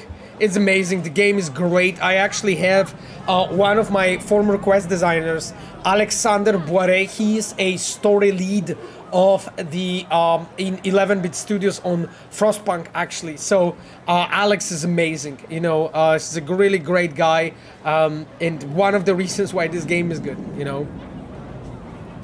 Okay then, my friends, let me please continue. You ready to talk? Give me my take once we cross the finish line, provided we arrive in one piece. Hey, focus I'm on gonna winning. crush so much. Yeah, I'll go heavy on the throttle. Cops don't have a beef with us, yeah, because there's like cops standing NC there. badges are okay with this? NC badges can't see a problem around the stack of eddies put in front of them. Solve every problem, don't they, Eddies? Mm-hmm. There are no consequences for killing. Consequences for corpses in these races? Cops don't care who dies. They just funnel the data through their You accident don't reports. say, Pawe, DJ Bullet Knurek. to the brain counts as a traffic fatality? Depends on the street. Okay, any advice before we start? Let's do it. Any tips before we roll? Don't take your foot off the tube. Hey, Mikatzel, My nice to job have will you be with to us. slow everyone else down. Ultimately, it'll be speed, not firepower, that'll win us this race. Go fast. Got it. Oh, take this shard. What's this for? What is the shard? It'll show you the route. You'd be driving blind without it. Oh, yeah, the OP steering system, right? Yeah. You got this, Pawe, we can do it. Magda wrote, oh, thank you. I'm so glad you are, like, Come on, you alive? you are, like, with me. Hey, Paweł Sasko, czasami zaglądam. Hey, Mikatzel, nice to have you with us, and thank you for being here.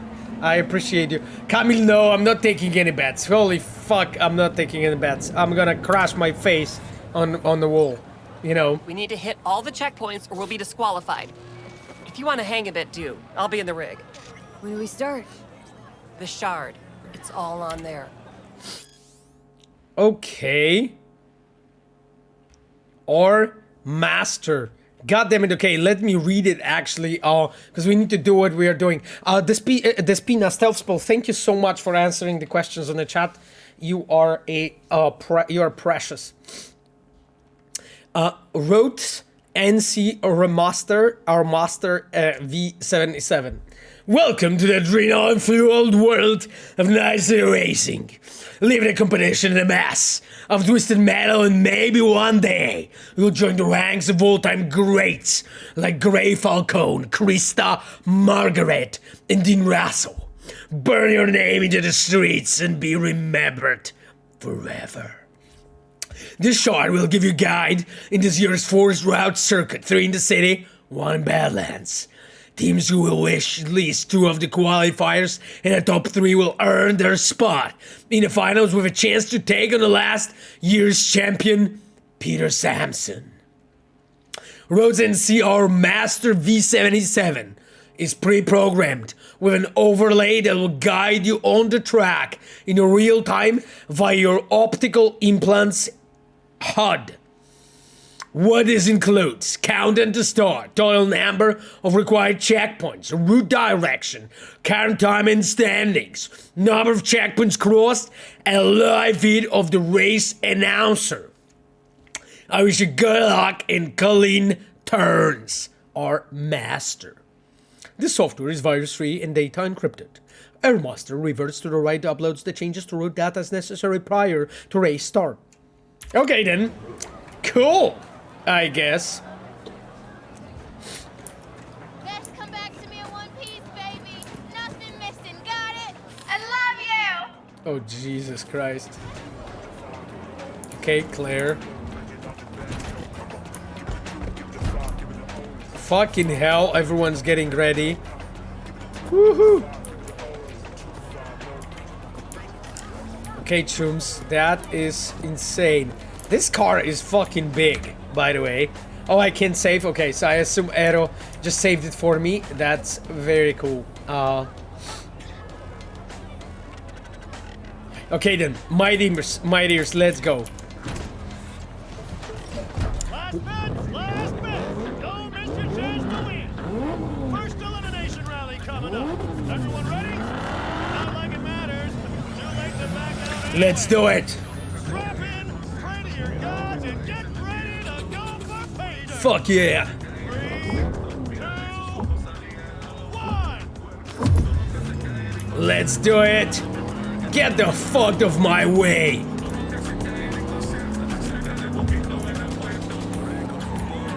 Yes, yes, yes, get the hell out of my way! God damn it! Piece of shit! Good luck with that. Okay, let's go, my dears. She's fucking shooting those bitches. Yes, shoot them. Shoot them, kill them. What the fuck? Oh no. I mean, I'm just checking the pavement, guys. I'm just checking the pavement. If everything's safe and you know, let's do it. Let's do it. God damn it. So I'm fourth? Fucking hell. I'm never winning this in this speed. Damn it. Okay, wait, we need to keep up. We need to keep up. Okay. Okay. Fucking hell. Sharp bend coming. Hold on! Oh shit! No worries, I did it. That was like a glove. Yo! Fuck yeah. Bitches. Okay, you know, that's the thing, you know, you guys can learn, you know, this is how you fucking drive in Night City. I mean, seriously, what the fuck? What? No, no, no, no, no, no, no, no, no, no, no, no, no, no. Okay, I'm too cocky right now. I'm too cocky. That's the punishment. I need to keep up. Oh fuck. Okay, I'm gonna cut this and go here, and I'm first. Yeah, Claire, shoot this asses. Okay, we keep going, chums.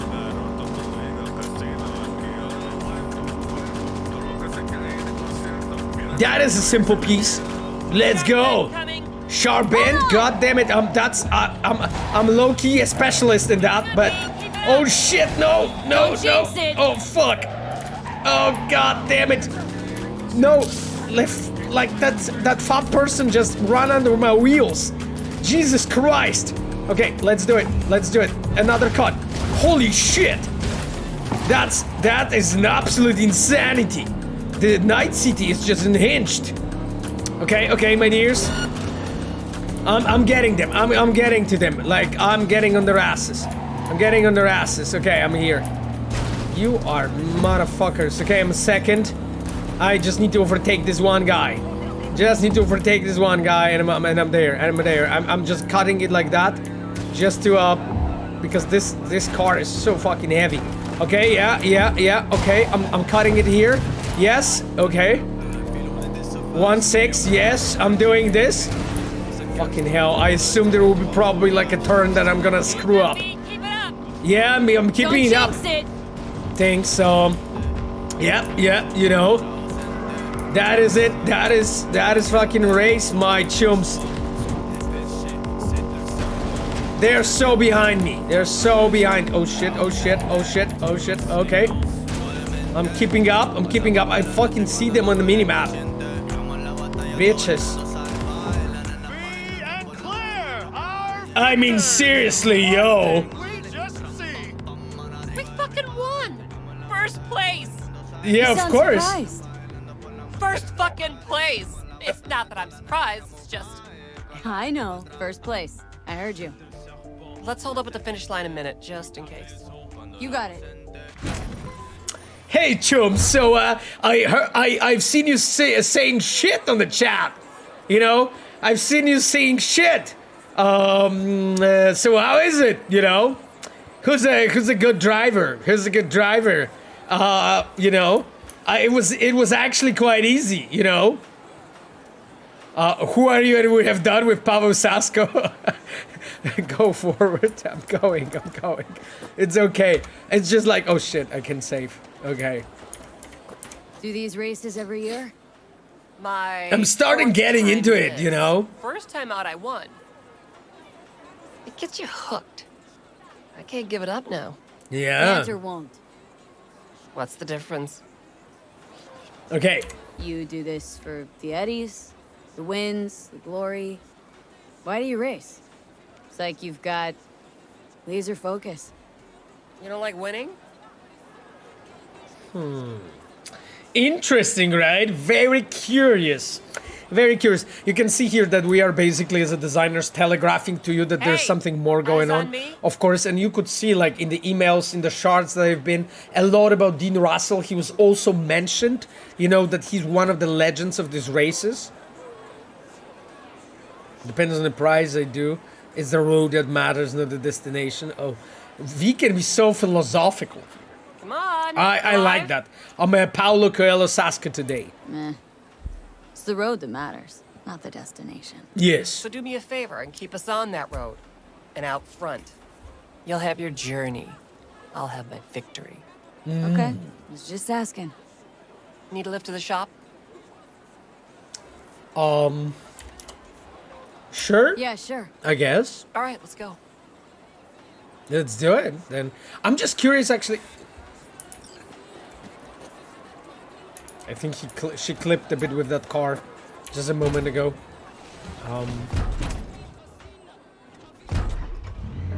This looks really cool, by the way.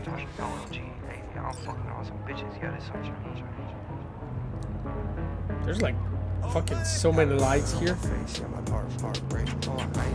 So,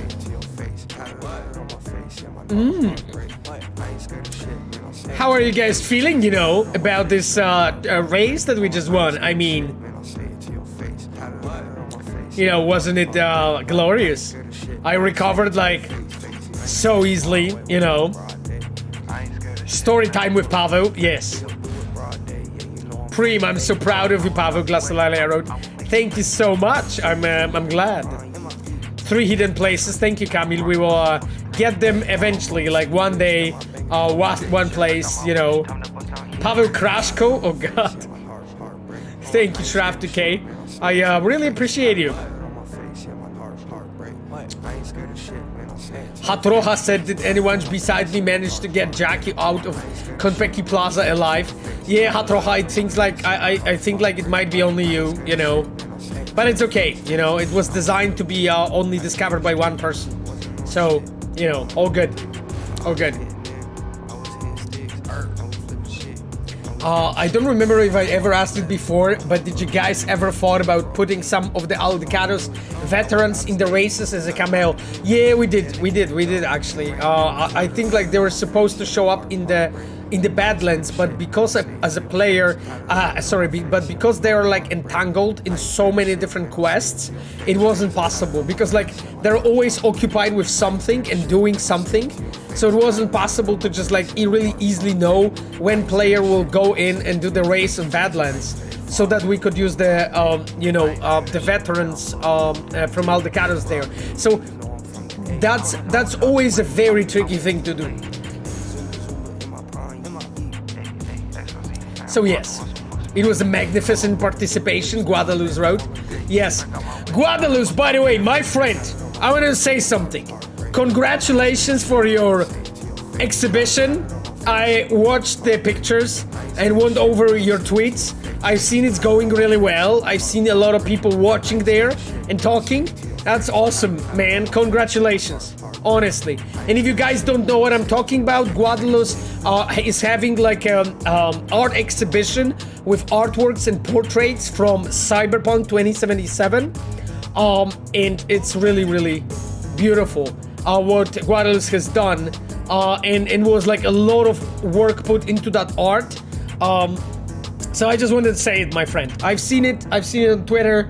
I think you fucking rock. And I wish you like a lot of success, my friend, with this.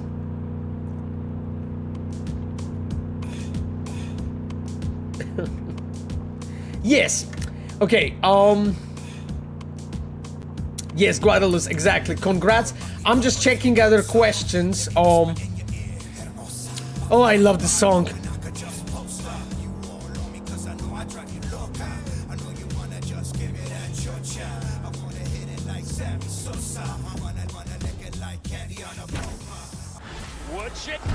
Oh, okay, we arrived. Oh, she dropped me here. She was like, V, you're getting off. Well, that is it. So, I think now, are we going to... Because do I have another race already available? Or do I have to wait? I think I may have to wait, actually. Some time. Because that is the ending. I think this quest has just ended. Let me actually look at the side jobs. Yes. Wait a day for Claire to contact you, complete qualifying races. Okay. Cool. So let's actually wait a day.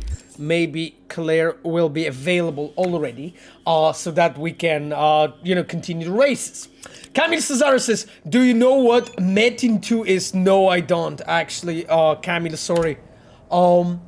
If so, let me ask you the question. If Cyberpunk got multiplayer version, would you as a gamer personally prefer Cyberpunk multiplayer to be like another boring GTA or like Metin 2? Okay, I assume, Camille, I'm feeling that you are a bit biased, I don't know from where, but I'm just guessing, from this message that there might be like a minimal bias in the way you asked your question, let me know if I'm reading properly between the lines. But I don't know what Metin 2 is, my friend. So sadly, I have some Googling and some learning, to do before I will be able to answer your question. Yes? It seems so, my friend. Yes. Revolver says, it seems that you more or less already know what the whole new Witcher trilogy will be about, not just Polaris. It's a different situation from the one you had with the Geralt trilogy, where, from what I remember, in first and second game, you didn't know what you were going to do next, which approach is better and why. I have an impression that, for example, the last Star Wars movie suffered from the lack of planned trilogy. I mean, like Revolver, first of all, I cannot really talk about Polaris here. I don't want to, trigger any articles and all that stuff.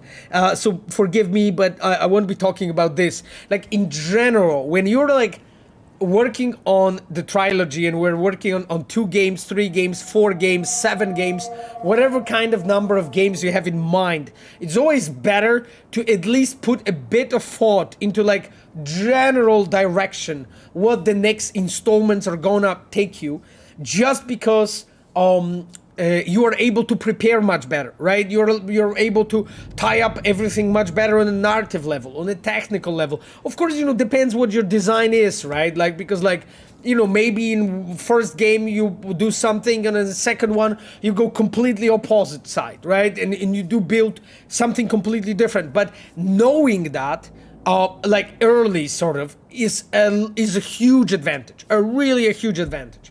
So just wanted to mention this. I think it's worth to think about that topics really when you're like building more projects than just one, like right away when you're also thinking, you know, about stuff, thinking forward. And please have in mind, I'm not talking about Polaris or anything in regards of that project. Okay? Yes, yes, yes, yes. I hope you guys know. So. Oh God. So, San Devasted as was City Park doing an April Fools by announcing an announcement. I mean, well, my San Devasted, if you want to read it like that, feel free, my friend.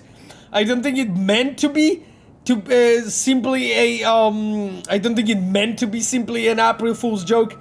It meant to be an update, you know, where we are, because like naturally every time when we have like I don't know, a as it was like that, like just basically a sum up of all our income as a company for 2022, naturally a lot of people, a lot of journalists, a lot of like investors, they ask the same question being, where the fuck is Phantom Liberty?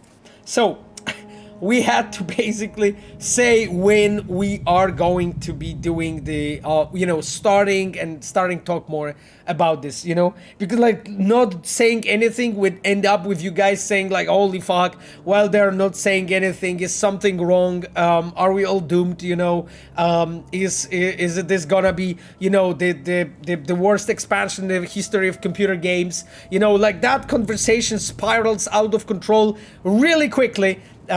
So between players, so that's why we had to say what is the situation, so you guys know what to expect. That's the situation. Aurelion,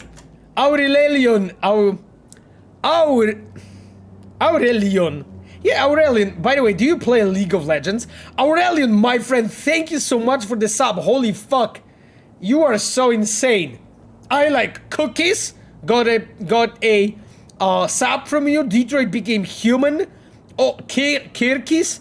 All the regulars that I like, that I know and I like. Yes. Others I didn't say much on the chat, but I'm so glad, my friend. Thank you so much. It's really appreciated. You are a star. God damn it. You're a star, my friend.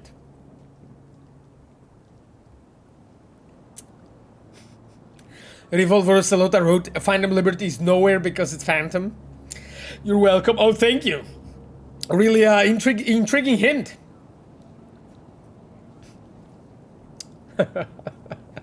Shraft asks, if you were just a player, what would you want out of Cyberpunk sequel after playing it on stream for the last 2 years now? I would just go into like more like, you know, naked people. Like literally just more naked people. And in a way that I can actually show it. That would like something that I would really got into, you know. Outside of that though, just not much, honestly. Like as a player, I would probably not want anything more. Just more Cyberpunk and just more naked people, you know. Like some robot from time to time would be fine, I guess. But you know, good thing that documentary people left. Stealth Spell wrote, or did they? I mean, I remember talking to the TV crew. And I was telling them, okay, guys, you really wanna like go into, you really wanna be on that stream?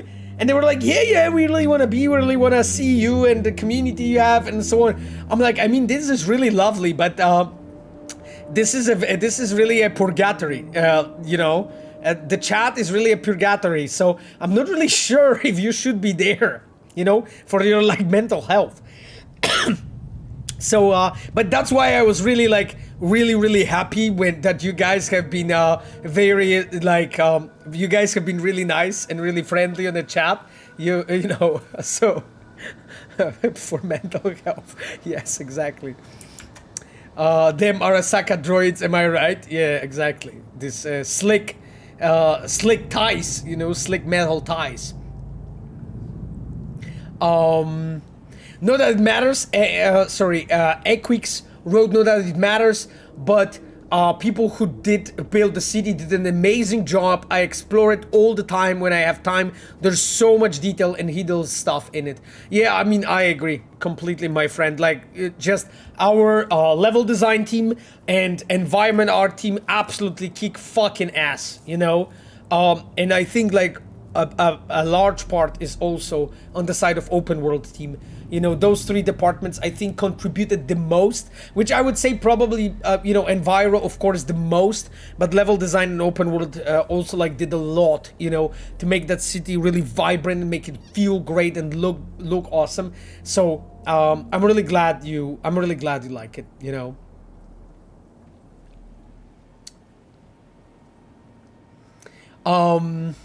Okay. Will you be doing the internships next year? You're talking about Boston studio, Sundevasted? Because that is very difficult to tell. There is a probability, there is a chance that the answer is yes, but it's not certain, to be honest. When it comes to Poland and Warsaw studio and so on, most likely the answer is yes, you know? It's like, it's never really like 100% certain, unfortunately, but in most cases, we are really trying to like actually really support the players, you know. Sorry, my Sapphire wrote me a message that I act like I'm delusional. Okay, thanks, baby. I will stop being delusional now on the chat, I guess.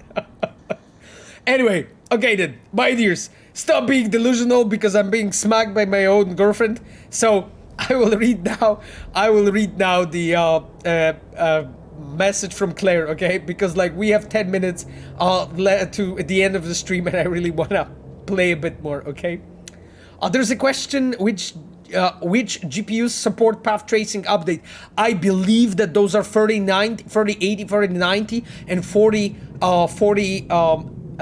series of cards. And they're made. So 4080, 3080, 3090, and then 40s and up, you know? So yes. Okay then, my dears.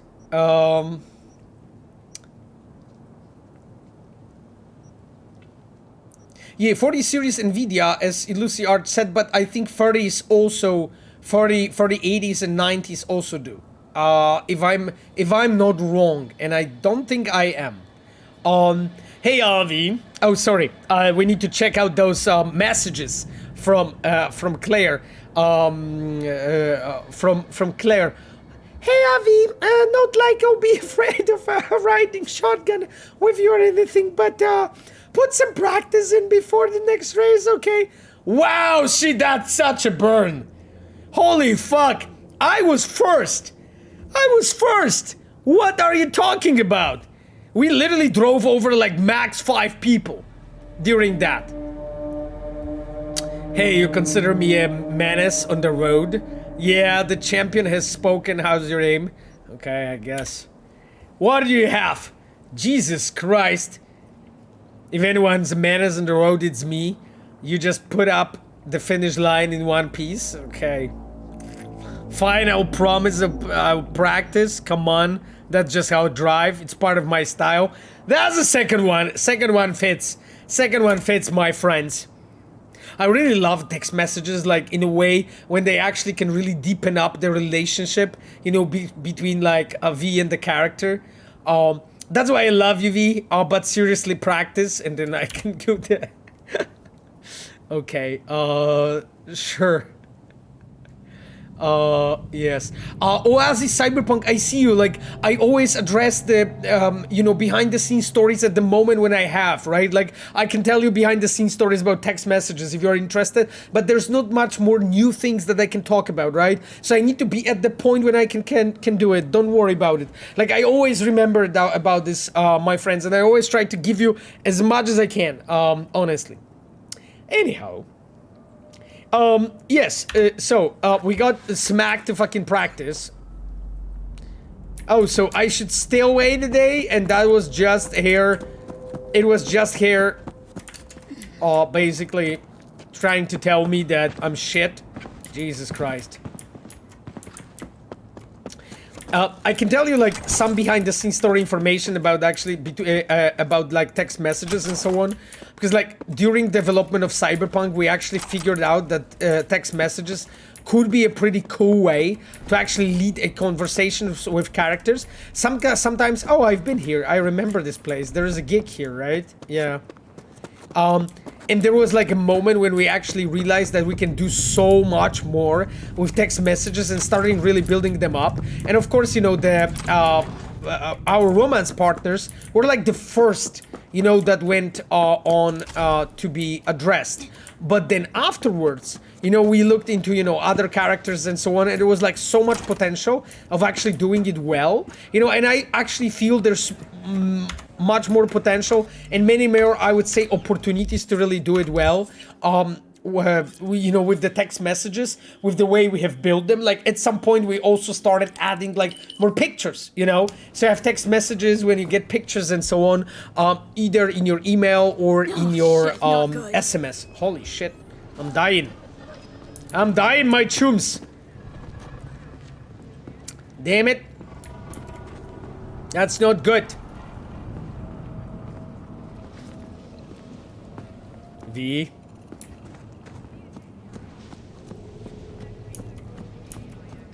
Damn it. Emojis and messages would be awesome. Oh, Alberto, like developing, like coming out some kind of like a set of like a cyberpunk emojis. Oh, that would be fucking rad, my friend. That would be rad, my friend. I agree. Like, so cool.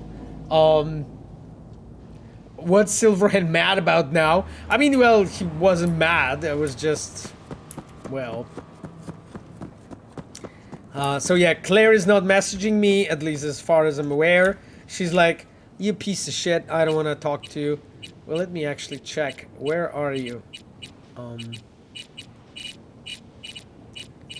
Where are you, Claire? Or did I skip through you already? Holy fuck, there's so many.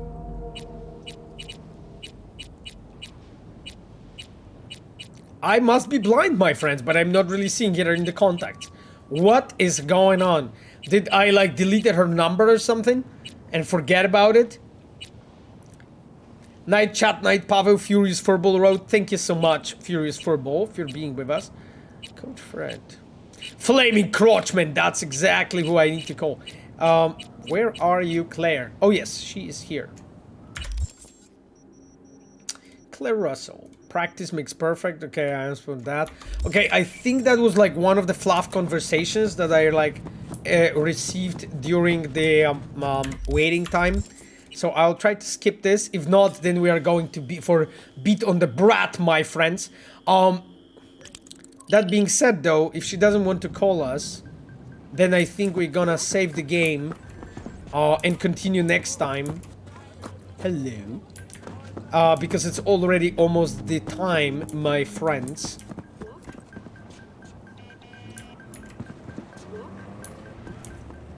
Okay, I'm walking. Dang. What they are doing here? Okay, my chums. Claire is not in the mood to message today, very clearly. So we are going to save and we are going to continue next time. My friends, hopefully a bit more playing and a bit less talking. However, who I'm actually trying to cheat, right? Who I'm actually trying to cheat, my friends. Thank you so much for being here today, my dears. You know what? I hope that you have really enjoyed the our dear, how do you call it? Our dear, you know, our dear guests from the TV. You know, I really hope so. Sorry, guys, I'm looking for the music with one eye, and with another eye I'm talking to you and typing with my hands and just doing all kinds of shit in the same time. It's definitely not working out as I would want to. Anyway, I have for you a song that I really, really like and really enjoy. It's really a fucking banger, and let's listen to it together, my friends.